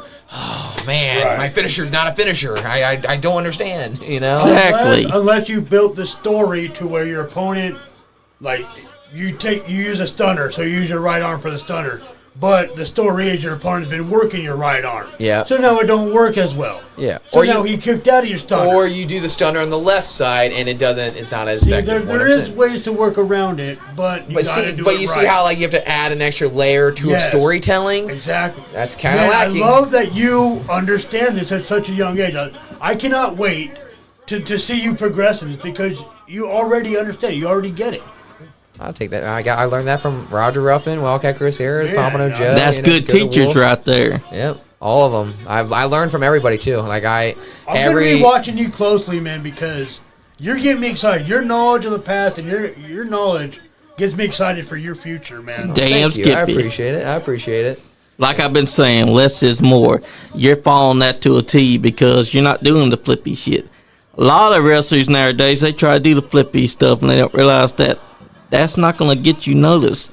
It's just going to have the fans pop for a moment, but then after that, they're just going to miss everything else. Yeah, because, I mean, if you can't get a pop from a headlock takeover, like, then, you know, you got to work on yourself. You got to get the fans interested. Like, whenever I'm in the NWF, if I do one arm drag, you know, that place pops. You know? That's right. I do one arm drag. That's all I need to do. You know? And it's also a two-way side. Like, the heel has to be hated. And I feel like a lot of people don't want to handle the heat. But it's that build-up to that hip toss. It's not the bell rings, you do a hip toss, the crowd pops. Yeah. It's not that easy. No. You got to build it up. Build up to it. 100%. You got to tell a story. You got to get them invested. If they're not invested, then they're just seeing two guys do a bunch of moves. Here's a name for you. Cocaine Crush said, Montana versus Nick Depp would be a great match in my opinion. Oh, yeah. There you go. It would. That would be. I would again, anytime, anywhere. My Sundays are available. Definitely, because Nick Depp is one of those guys that he gets it too. Yep. He's all about less is more. Yep, 100%. We had him on here once before, and he said, I'm in the tat instead of chat. And he was doing takes, and they said, no, we'll go with that first one. Yep. So he went right back with the I'm in the tat instead of chat. Dang right, That's just who he is. He's hardcore. That's how it be, man. That's how it be. Yeah, no, I've seen some of his stuff online. I think I have him on Facebook or whatever. So yeah, that's right. Available. That's a future match right there. If he hears and sees this, you're one of the guys that he should be definitely looking out for because he's the platinum standard. But you're Mr. Magnificent. Yeah, dang right. We already know I don't know much about wrestling. I've only been to a few shows. You're definitely, like, in my top 5 list of wrestlers. Well, thank you so much. You're probably, like, number 3. All right, I'll take number 3. I'll take any place. I appreciate that. Thank you. Yeah, when I met you guys, I felt bad because I was so hungover. It's all right. I am being not so nice right now. I feel like I'm going to throw up on your mother. Like, I'm shaking hands. I'm like, nice to meet you. Nice to meet you. Yes. Dude, you looked exhausted. I was like, look, I'm going to ask for a picture. I'm going to leave the dude the fuck alone. I'm not. I was talking to the prospector, and I was telling him, like, man, dude, I drank like 20 beers last night. It was not good. I had a cigar. I had a little bit of weed. That was over. That was it. I was throwing up all over the place. And that was all right because... And that one picture that we took is like, you know how on the iPhones you can like tap to it's in that. Really? Literally, you go through my stuff. Oh, yep, there it is. Oh, thank you. I take that. Yeah, no, I saw that. I was like, oh, that's a good picture of me. I'll take that. And like most of the time, I don't like the pictures of me. Yeah. If there's one thing I could admit, it's that my boyfriend really knows how to work a camera, dude. Oh, yeah. Look, whoa. We don't need to know about you and your boyfriend and your cameras, okay? I was talking about the picture that me and Michael Montana took. Thank you. At the KWF. That's right. Isaac said we need a damn Skippy counter. Yes, we do. Someone needs to count every time Johnny says damn Skippy. Isaac, that's your job now. Damn Skippy. Not that one. That one doesn't count. But I told you that to get you on. When I first meet a talent, I make sure that I'm going to let them know that I'm going to get them on. When I saw the opportunity, I got you in here because I know a star when I see a star. And you have it. And NWF needs to go with this heel thing because I think that you could get over even more so if you were doing heel shit instead of baby facing. Because let me just say, your heel work is way better. And it is top notch because you've studied the best heels like Kurt Hennig there. Yeah. You've implemented things that you can pull off as a heel. Yeah. So I think they should let that happen. Yeah, we'll see. I don't see me being a heel probably the next 3 to 5 years. Honestly, That's true. Which, Roger Ruffin. I listen to him. Whatever goes. And I don't politics. But that's my way okay. with it, but I'd like signing things as a baby face. Damn. There's a lot. I'm like, hey, this is fun. Hey, I can sign things here and there. People want my scrunchies from my arm. I'm like, here you go. Here, yeah. Like I'm a whole different character when I'm a baby face. Like I give away bracelets right before my match. Nice. All sad into the That's crowd. Yeah, and people want if I win my match, I give my scrunches out to the kids. Damn, Skippy. Yeah, it's fun. It's fun for sure. But I don't know. I feel like the Montana character is way more fitting as a heel. Yeah. I think my dad, when he's only seen me as a babyface and never as a heel, Yeah. and he saw some of my heel work at the KWF and DCW, so that same weekend, and he's like, oh, I see it. It makes sense now. Well, because he didn't understand the Montana character at all. He's like, what are you doing? What are you wearing? And I'm like, I don't know. I'm going with the vibe. I'm liking this. This is my thing, Right. So he That's never right. got it until he saw the heel, and he's like, all right, that makes sense now. It makes 100% sense. Exactly. And if you can't do it at NWF, you got KWF where you can be heel, or any other promotion that you work All right, with. we got All Elite, or we got Elite Wrestling Alliance here. Yep. Over. I've seen Back Wrestle there and Nick Ultima. Yeah. Yep. They were. There was a point where I was going to go over there just to talk with the promoter like on a Friday, but miscommunications and I missed the whole drive over there. So. And that's okay. Yeah, it happened. So, but eventually I'll be over there. But everywhere else, like if you don't count the NWF, everywhere else I'm a heel. 100%. That's right. I'm just heel everywhere else. I'm like, where you want me to work? I already know heel. Because it it works way better that way, because the character to me feels like it should be a heel, because you got what a classic heel would have. Yeah. You got the flamboyancy, you got the glitter, you got the look for it. Yeah. I got the annoyance. That's right. Very loud and annoying. That's right. That's all you need right there. Exactly. Get under people's skin. Exactly. And that's what's missing from the NWF. Maybe one day you'll be heel there. Yeah, maybe. But one right day. now you're gonna be kissing babies and shaking hands. Oh, hey, there's been many stories, let's just say, of fans, with me. Just say that. Like I've had my quite few in the past 6 months of my stalkish fans and whatnot. Man. So I already get that already. Like Right out the gate, man. Right out. It's like, so I have a public profile Snapchat thing, and oh my god, in the so it got like I think it went viral in Africa and like Middle East, because all I was getting, so I got added like 500 times to 1,000 times, and all these like African people, and they think I'm a girl, like straight up, because they start asking for pictures and stuff, and I seen so many of inappropriate pictures, and I'm like, all right, guys, this is the worst. I'm like trying to block people so many times. So I've had my done share of harassment. You want as many followers as you can get, but I don't want the harassment so much. It's fun here and there, because it's funny, because they just it's the broken English, so I'm trying to figure out what they're wanting, and I'm like, oh. Man, this sucks to be a woman. Dude. You know what? Give them what they want. Send them a topless, send them a topless pic. Yeah, there you go. They're like, and then instant block. They do the work for you. Yeah, I mean, I have pictures of me wrestling on my profile. They just don't look. They just see they don't. the pretty face. Yeah, they just want to look at that pretty face instead of looking at the wrestling. Yep. Pretty much. Yeah, But hey, sometimes as a wrestler you do deal with stalkers. Yeah. It happens. It happens. But, I mean, that's being a babyface. And that's why I prefer being a heel, so I don't have to deal with that. I'd rather have people wanting to kill me than, wanting to stalk and, so. Because at least when they want to kill you, they ain't going to be trying to go, oh, there's Michael Montana, I'm going to grope him. Yep. It's been there in the NWF. There's been quite a few there. But, yeah, no, like, when I go to DCW or somewhere that's like, not near the city, like just in the middle of nowhere or something, I get the most heat. That's like the best place to be. Is like, so I can't wait for this Saturday to see who comes to that fair and seeing all the people. Oh, that's my favorite part. That's right. There you go. So that's going to be on the test. All right. Yep. Well, see, also, the camera kept on panning to an old guy in the crowd. The part of the test is, who is that old guy? Oh shit! Yay! Yeah. Who is that old guy? Yeah. The old guy that they kept on pointing at. The fuck? Hey, He's man. also very important to Bret Hart, so Well, he's very important to wrestling in general. that's right. Just important person in history. There you go. Give you a hint. His name is Stu Hart. See, look at that. See, now you can see he's starting to see the Bret Hart slowly coming out. Yep. The one that we know.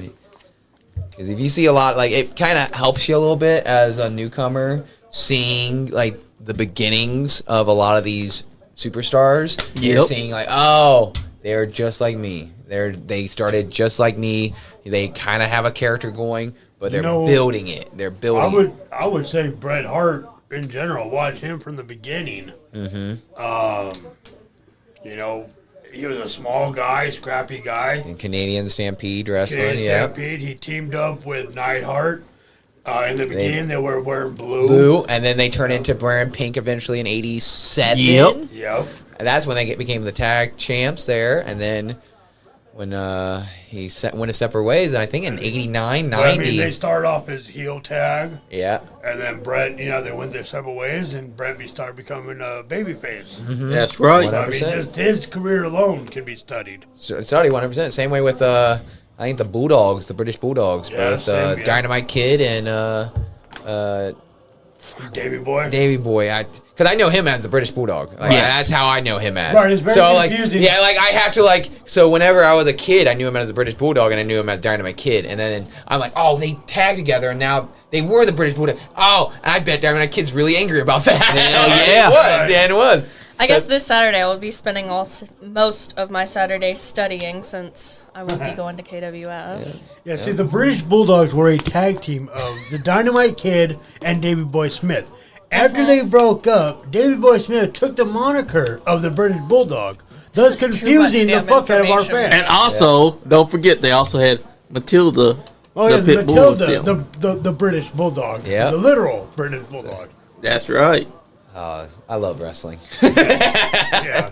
I do too, because only in wrestling can you commit arson and so many other atrocities, and be okay. it works. And it worked. And you Oh, don't go to jail. That's right. Only in wrestling can you be blown up in your limo one week and then come back That's the right. next week. Dude, Or kidnapping people. I know exactly where I was when that whole Chris Benoit and Vince McMahon thing. Hey, me too. I was 6 years old and sitting at my bedroom bed and this big old box TV, and I just see that empty crowd. I was like, oh shoot! And I didn't know what happened for real until 4 or 5 months later, because I was like 6 years old, Yeah. and then my dad actually tells me, and I'm like, oh, that's terrible. And he was one of my top favorites because he's shorter. Right. I'm like 5'10". I'm 6 foot. I'm 5'10" with boots on. When I found out that like Shawn Michaels wasn't actually 6'1", it made my day. Yeah. So I'm like, he's actually not 6'1". He's actually like 5'10", 5'11". And I'm like, Oh, awesome, yeah. Hell yeah. No, when I found out The Undertaker isn't from Death Valley, my world is shattered. Yeah, I know. It's like finding out Santa When Claus I found isn't out real. that he wasn't dead, I was unhappy. Made me believe that he was a dead man for real. Yeah, I know. I can't believe that Kane and Undertaker weren't actually brothers. yeah. Wait. See, Kane and Undertaker are brothers. It's just that Mark and Glenn are not. Okay. All right. So we're gonna just say straight up kayfabe that Vince McMahon can handle blow up limos. Yeah, he can handle it. Oh yeah, Big McMahon has so much testicular fortitude that you can His blow great him up, boots. and he just shows up to work next week. Like, Hey, how you doing, everybody? Hey guys, yep. Something bad happened for you. I gotta replace another car. Hey, that limo explosion though, the way they did it, we should know something was up because they did a cut where he's putting his foot out again, puts his foot back in, puts his foot back out, puts his foot back in, then the door closes, and then boom. Yeah, I do remember that. That was as a kid. You're just like, oh, maybe he's just having a really tough time getting in the car. I mean, it did fool my dad though. Really? My dad actually believed that we just witnessed a murder. See, that's That's my favorite thing in wrestling is whenever when it becomes real. Yeah, like, that's let's say, right. Like when it blends together, it's all in the gray area. That's right. That's the way that should look Yes. like to anyone that is inside that crowd. Yeah, and- Because they're wanting to kill you. At least they're believing. yeah, 100%. And that's I'll make you hate me. That's right. Eventually, you're gonna hate me. you That's know? right. 13, 14, the whole Attitude Era was real. Yeah.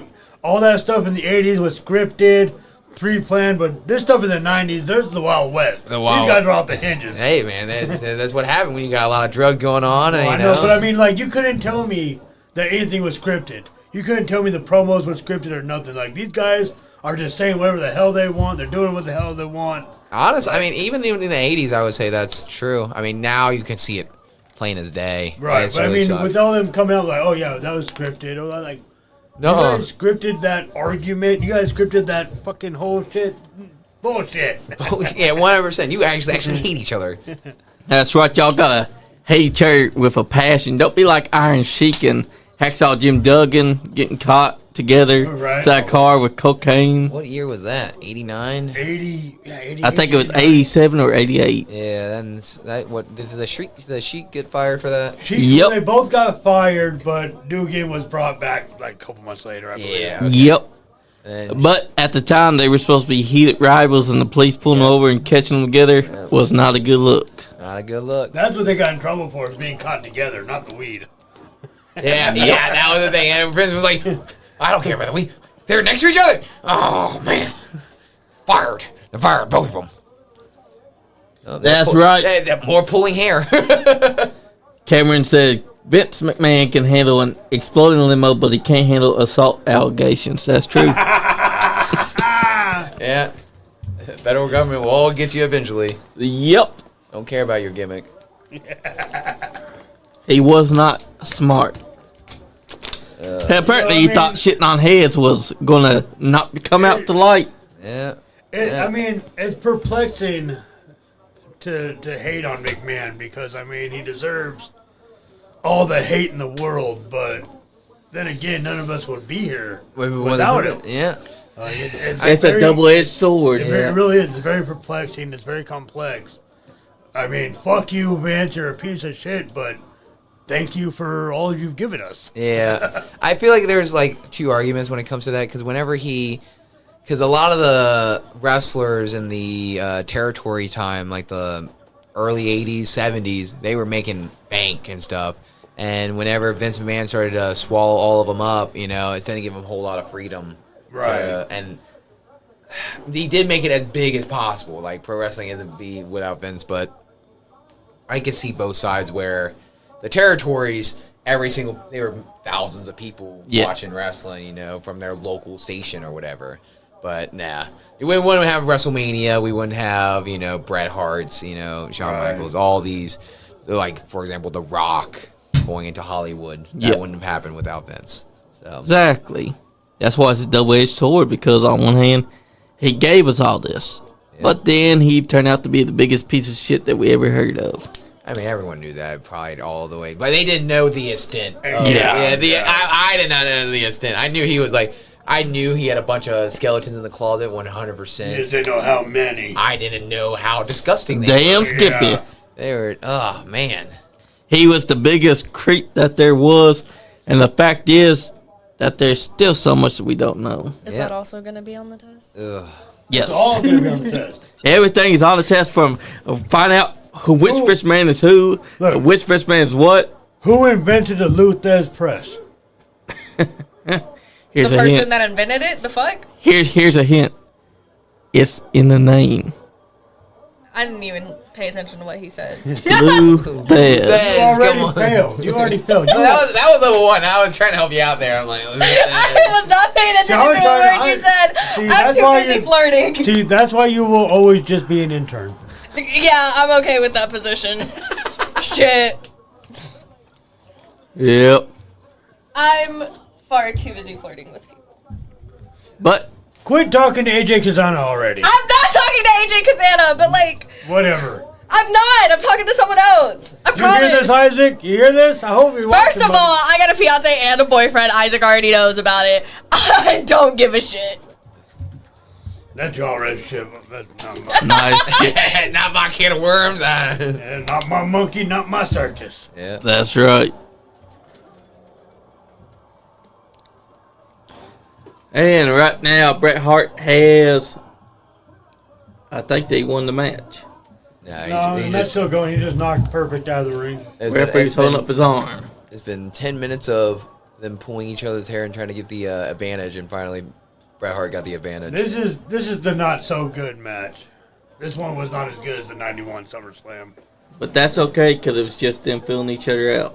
Yeah, this was where was this at? Madison Square Garden. Yeah, I believe so. Like, this seems like a dark match. That's right. That's what it feels like. It's from 89. Yeah. Yep. Yeah. So this is probably testing out if Bret Hart can be singles, kind of like how they did with Shawn Michaels. Yeah. And Ric Flair at Madison Square Garden. Yep. That match is on YouTube, which is very. You can learn a lot right there from that match because Shawn Michaels is still kind of the rockers. Yeah. And after he wrestled with Ric Flair, it was a test, and Ric Flair gave him the A-OK on that. So That's right. And this right here was basically like that. Yeah. Proof to see if he is not only singles, but also can carry the WWF Championship one day. one day, yep. Which he did.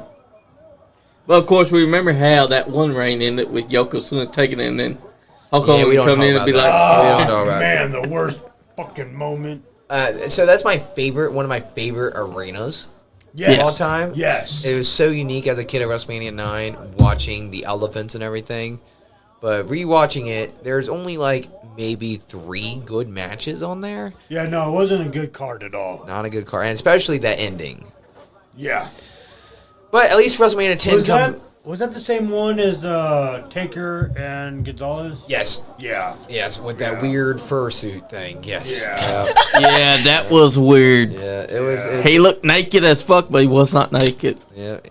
I mean, being that tall, you're not gonna have a physique like that. Nope. It's impossible. You're gonna die. Your heart literally cannot handle the amount of blood pumping that you have to do. Exactly.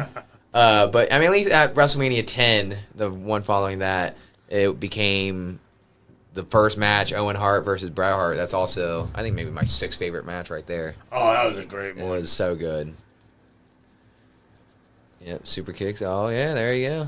That's Yeah, right. Shawn Michaels, SummerSlam, I think 93 maybe? I'm not sure. Yep, it was 93 for a 93. ladder That- match. Those leggings are far from none. I have something similar to that, and I have always loved that color scheme of white boots and blue aqua-looking pants. Those are my favorites. Nice. Oh, yeah. Definitely should pull that off. Yeah, I have a few that are blue. I mean, I change it every Nice. time, so I got like 3 or 4 blue tights that 2 of them look very similar to when he wore it in '93. Nice. But he barely wore it. He barely wore those tights. He did. I think it was 2007. Yep. Hey, that's the year I was born. So all these dates are gonna be also on the test too. Like, Yeah. you're just gonna say these dates. You're gonna have to just figure it out. You will. What's your name? You are the intern, but Damn. that's the teacher. What does He's giving you DX tests. stand- What does DX stand for? I'm not sure. Man, there's a lot to learn. that's At least it'll be fun. You got all the fun stuff. to learn. Degeneration. You know, you can relearn. Are you kidding me? I'm the one that put Bret Hart in the sharpshooter, you know. That is true.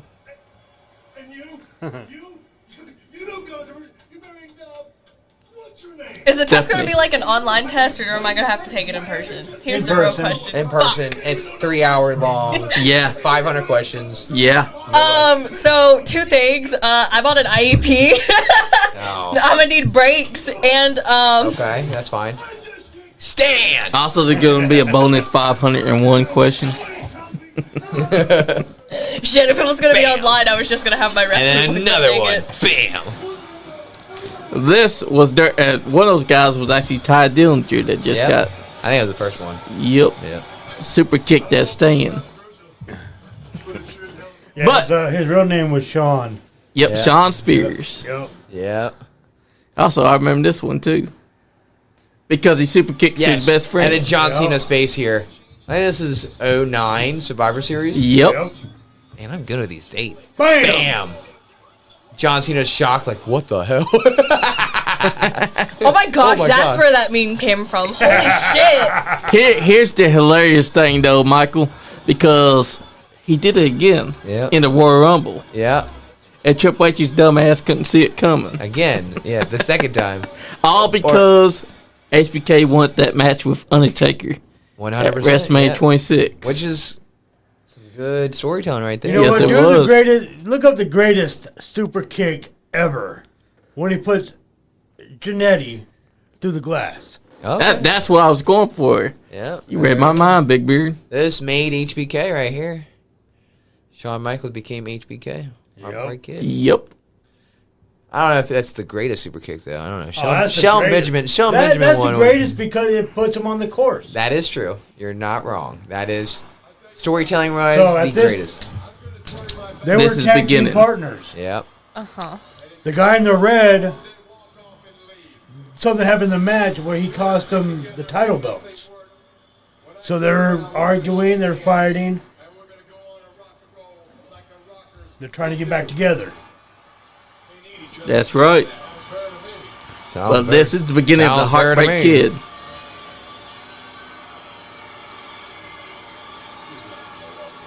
They need each other.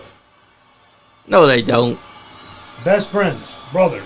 Cut that dead weight, HBK. Hug it out. They've been in the business together since the beginning. Okay. I'm following. Tag team, best friends, brothers. Not real brothers, but There you go. Hug it out. That's right, they're hugging out. Hugging out. Separate. Yep. Watch this, watch this. Yeah. Holding up the hand. And you can tell that beefcake went away BAM! right there. Wowie. That is such a great super kick, Bam! too. Yeah. That's how you establish yourself as a heel. And now watch what he's about to do. Mark Janae, don't throw yourself to that window. Jannetty gets his greatest push in WWF history. Yeah. Man, Bam. why did he throw himself through that window, Big I know. Beard? I can't Hey, believe they were giving him the push. Yeah. That was the push he was getting. I mean, they told him to run into it, so he listened. No, they said, Jannetty, tonight we're going to push you. Look at all those kids. Yeah. Yeah. Oh, nice kick Oh, to the now he stomach. comes back like, hey, dude, stop. Those Hey. are some interesting tights. Yep. Those are some interesting tights there. There's a reason why they And called rip- him the Booty Man. Yeah. I'm sorry, they did what? They called him the Booty Man. That was a name of his. Yeah, he Well, had see- afterwards, I think. He was Brutus the Barber Beefcake. Yep. Because Linda McMahon wanted a big man named Beefcake. Yeah. Kind of like a male stripper. Are those tights? They just look like Well, look, tiny look, look. pieces of fabric. Look, okay, Honestly. so Brutus the Barber Beefcake's real gimmick was that he was a male stripper who had a barber gimmick. See, like if you go to a male strip club, They all you go to a have male different strip club, sometimes they operations. come out as a cowboy, sometimes they come out as a cop, a doctor. They have a gimmick. I know you haven't been there, but when Okay? No, I've never been to a male strip club. But I'm just Oh, saying, okay, the fair men enough. come out, they come out as a cowboy, they come out as a cop, they come out as a doctor. Something. He was a male stripper that was a barber. You tell me that you've been to a male strip club? I might have worked at one or two. as the janitor. We learned a thing or two, damn. Oh, But man. anyways, moving on from that, we got the greatest super kick of all time. Yeah. I was 4 years old when this happened. Man. Bam! Owie. Look at that Hulk Hogan guy. Oh my God! What you gonna do, brother, when I super kick you? Cameron says one of the best super kicks I've ever seen was Lance Storm.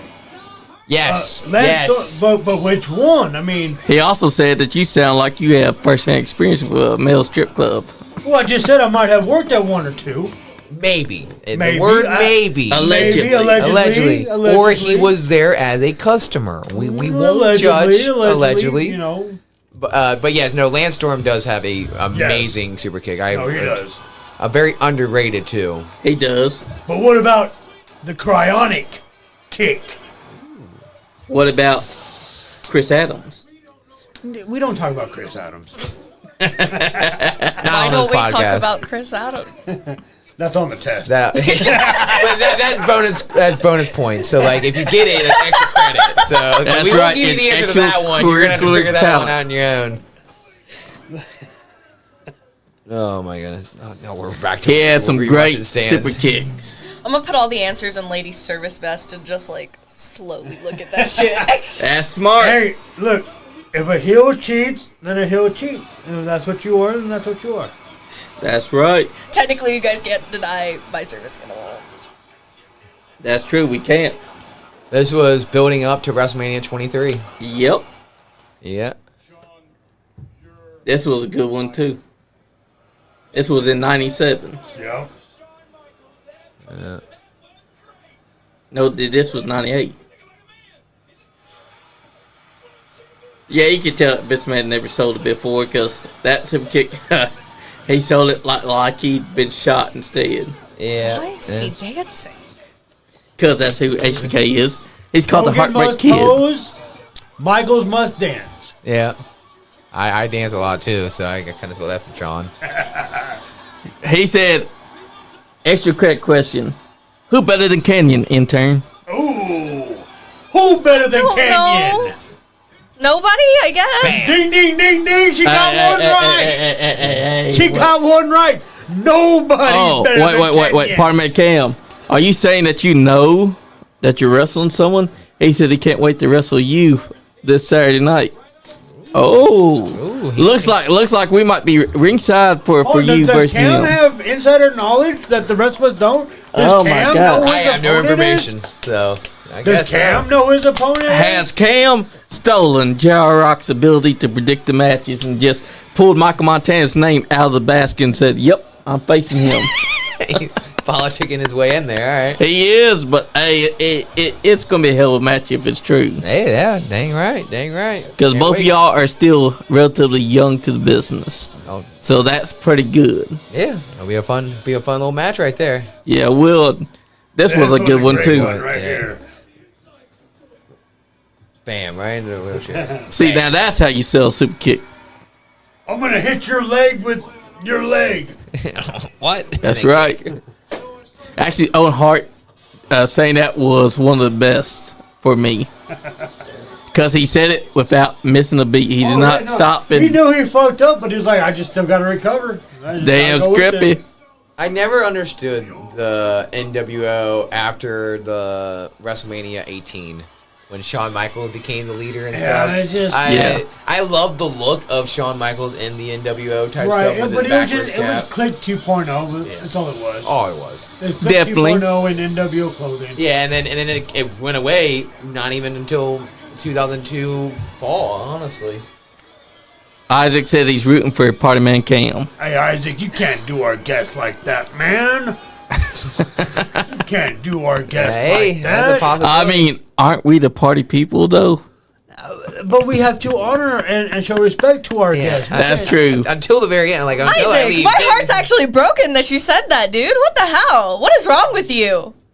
It'd be like I that. mean, But hey, you know Wrestling what? business Look, is a what What wrestling the fuck? business. What is wrong with you? look, Party Man is our boy. Don't get us wrong. And if you do end up facing Party Man, I mean, I understand. we're it's going to be on business. opposite sides of the ring. But It is simply I mean, business. no disrespect, and you know it's all love. We still appreciate you being here. Yeah, You but know, but I mean, if you're on the other side, it's We it's just fair did. game. Yeah. We did just watch Shelton Benjamin versus HBK getting super kicked by HBK. A powerful super kick that still to this day Shelton Benjamin is still recovering from. Yeah, I would say so. Yeah. Party Man says, "Hey, I don't know if he's my opponent, but he's got the look, though, and the Party Man likes people who stand out. That's a real party." All right, that's some praise from Party Man. And Cam I'll right there. take Right that. on. You know, That's I'll take that appreciation. That's right. Now when we wrestle, I'll be like, thank you. That's right. Well, thank you. And Headlock driver, thank you. German suplex, thank you, brother. thank you. German suplex again, Thank thank you. compliment. Electric chair driver, thank you. Yep. It's Isaac, all just Queen business. suplex. There you go. Here's Isaac says party all the way. Oh, yeah, baby. Yep. What he meant to say was Montana all the way. Montana. Hey, we're going to party in Montana. We don't, fuck it. Maybe, Hey, now you're it right. turns to a tag match. That's Who right. we Party all facing now? time. Damn, Who we Skippy. Oh man. But that's the thing about tonight. Tonight was all about showing people that may not have seen you before who Michael Montana is and who they can expect to see in the future. Because KWF's going to be seeing plenty of you. Yep, saying right. I can't wait whenever, what is it? Maybe the end of the year or whatever. I'll probably be back to the KWF. Yep. It'll be fun. It'll be great. Can't wait for it. And then I got a bunch, and I'm hoping to get my name out there for other promotions. Like That's right. I was talking about Appalachian Mountain Wrestling and stuff. That'll be some fun stuff. Sup, Donnie Green. That's Donnie Green. Big Donnie Green said, Sup, Superfly. Cameron said, here's a name that might not have been heard in a while. David Young. His spine buster was a thing of beauty. Yeah, You're right. it's up there with Arn Anderson right there. Yeah. Definitely was. But this Saturday night, when you're facing whoever it is that you're going to face, that's going to be a hell of a match. Because they got you to deal with. They got the German suplex that you're going to be inflicting. That's going to be something that you got to watch out for. Oh yeah, and then maybe me lying. I would never lie. Never lie. I never do that. That's never a thing I do. He will definitely never lie to you. He will. 7 damn Skippies. I've not said it that much. Come on. I'm surprised you can count that high, my love. Oh, look at that. Ooh. Oh, snappy. But Could call him to homeschooling and now this. Jeez. But that's the thing about you. You don't lie. You've been honest with them. You were honest with even higher. You came out there, you said what you had to say. Yep. Grabbed his hair because he grabbed your hair. Hey, Yeah, it's fair. That's dang right. When he gave me that drop kick, they pulled my hair. That's right. And then you German suplexed him 3 times. That's his fault because he should have been on point. Yeah, usually I do my German suplexes in a row. I usually do my usual 3, but that one I had to usually just get him when I can. Yeah. He was a Hardman Cam's got some praise for you. He said, but all respects to Montana. I seen his match over at KWF in Frankfurt. Got the guts, got the skills, and I believe it's going to be a future of this business. So I praise you, Montana. Party hard. Thank Hell you, brother. yeah. I Party appreciate Man it. Cam. I'll see him Saturday. I'll give him a good old hug. And That's if I'm right, wrestling, brother. I'll give you thanks, brother. And then we'll And then German suplex. we'll be wrestling. That's We'll right. be wrestling. That's right. You know? Dude, I'm gonna be so bad if you guys are going against each other and I'm not gonna be there. You're not gonna be there? No, I'm I going to go see her crush over in some other promotion. Oh, really? Where at? AMW. Oh, The same promotion that you were talking about, Appalachian Mountain Wrestling. Yep, Yeah. Appalachian Mountain Wrestling. Yep. Yeah, Cameron said, She's got "Dadgum, she's burning her own fiance. That's crazy." Yeah. All night too. It's been all night. dude, That's that's not right. in his entire life. That's right. Like, I swear, he'll just be looking at me, and I'm like, what the fuck are you staring at, dude? Look at someone else. Dang. I have to get that He love. said, if you don't believe me, go back and listen to the recording after. Yeah, he's talking to you. Damn Skippy. Damn Skippy. 8. Damn 9, Skippy. 10. Damn Skippy. That's a lot of them now. Yeah, okay, man. But let the people know what they Chill can out. I expect seriously to don't find think you. you can count that high. So slowly what I've been doing now has been slowly putting my matches on YouTube, one match at a time after 6 months. Yeah. So I like, you gotta come watch me, but if you want to not come, I'll wait 6 months and I'll post them. So I've been posting a lot of my matches on michael.montana.pro. Nice. That's on everything: Facebook, TikTok, Instagram, YouTube. I've been posting one match a week now. So if you haven't seen any of my wrestling, you can see my first 2 matches so far, which Yeah. was at my hometown, Bethel Tate. Heck which was yeah. fun. That was an interesting experience, being in my old middle school and then seeing Noah Gabriel come out, and I'm like, this doesn't feel real at all. Is this a dream? Nice. This feels kind of weird. But Yep, I'm on Facebook, Instagram. I'll be with the NWF for a good while for most of my Saturdays. Be in the KWF, and then slowly trying to build up my Sundays with Grindhouse, maybe AMW. Maybe I'll be going up to Michigan. There's a few that I've been looking out for that a lot of my buddies have wrestled for, and I'm like, well, maybe I come on drive. And then eventually be moving on to Florida, Georgia, all that type of stuff. Heck Be all yeah. the fun traveling. That's what it's all about Nice. because you gotta be willing to be traveling. Dang right. Like, yeah, this is what it was about 2 hours from where I live from here. You know, Nice. gotta get used to it. That's easy. That should be an easy drive right there. That's you know? right. So, Plus, there's so many drives you're gonna be taking that's gonna be even longer than that. oh yeah, can't wait. 12-hour drives to Florida for one for one match. I'm like, all right, I was sleeping in the car tonight, guys. Oh, yeah. That's right. That's And how it be. that's what it takes to be a wrestler. You got to be willing to travel long hours. You got to be willing to overlook things that you're going to be missing, things that you have to give up. And you have to love the business to want to travel far and wide. 100%, especially in the independent scene. 'Cause you don't have it easy. You gotta be sleeping in your car, eating gas station food all the time, you know, and meeting people for the first time, and you're wrestling. I'm like, hey, nice to meet you. I'll see you out there. And I'm going to suplex you. Yeah, like that was how me and Eddie talked like 1 or 2 minutes before a match. I'm like, hey, nice to meet you. I'll see you out there. And that's how it was. And that's how it was. You know, and that was the fun of it. That was the first thing I talked to him. I'm like, German suplex. That's my thing. Yep. All right. Yeah, I'll see you out there, brother. That's right. fun. And then the rest of the match just came together. Yep, all came together. yeah. I'm very happy with it. And that's how it should be. Yeah. Because a lot of guys try to plan their match way too early inside the back, and then they forget everything that they just talked about. Yeah. So if you're smart, you can do it while you're inside the ring, while you're holding each other inside a headlock. Just tell each other what you're gonna do. Yeah, I'm more because my memory, knock on wood, from all the times Yeah. when it hit my head. I'm hoping I still have it. My memory's pretty good. And that's because I'm Nice. in history. I remember all those dates and everything, and all those people.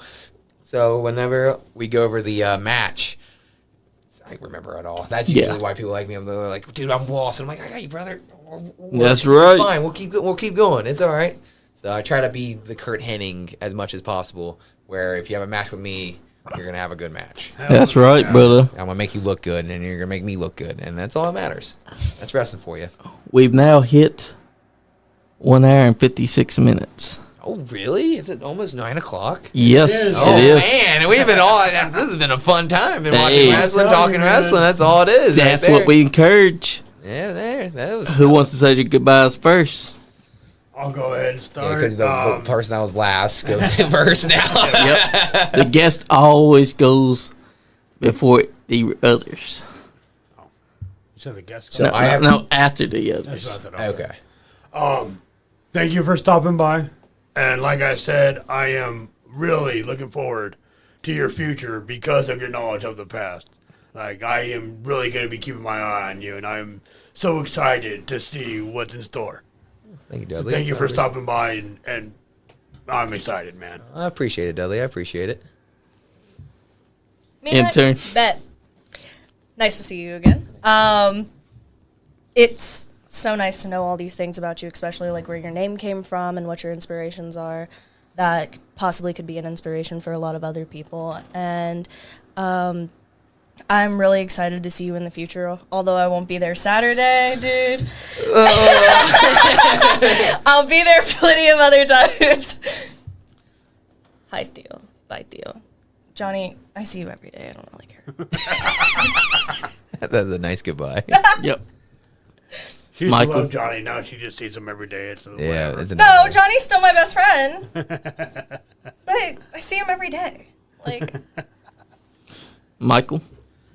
Oh, my last. I very appreciate you guys inviting me over here. It's been a fun time. I 2 hours went by fast. I didn't even know. I was just Yeah. watching wrestling, having a good time. It was nice meeting you all again. Yes, sir. This time not hungover. I felt so bad. I was talking to my girlfriend. I'm like, I bet they think I'm a jerk or something. I'm just so dead. Like, It's all right. Nice to meet you. Nice to meet you. We understand, man. Everybody has their off days. Yeah, and it was definitely that's the first time. Hopefully, last time. Probably won't. But I don't like wrestling hungover. That was not a favorite, but I do appreciate all the compliments and can't wait for the future. And That's right. I can't wait to come back here again. This was Yeah, really man, fun. come back. Damn anytime, Skippy, man. brother. Let's set up Dang some right. future dates. Oh hell yeah! Damn That's right. Guys, I just want to say thank you to everyone that's been tuning in, especially Crazy Carl, because he said pigeons are not real. I think that is also something they said the first time they chimed into our comments. Yeah, that's his thing. And it's- But, guys, thank you for tuning in. Thank you for joining us. Thank you for listening to Michael Montana. And thank you, Michael Montana, for giving us the time out of your day to be in studio. Thank you guys. I appreciate it. It's more than Intern, always a pleasure. Big Beard, always a pleasure, brother. Brother. If you're not having fun, You ain't Getting none. damn Skippy. That's number Yeet. 11. That's right. Nice Guy Andy podcast. Damn Skippy, damn Skippy, damn Skippy, damn Skippy, damn Skippy, damn Skippy, damn Skippy, damn Skippy, damn Skippy, damn Skippy, damn Skippy, over Mo. 40. What your mama said. That's probably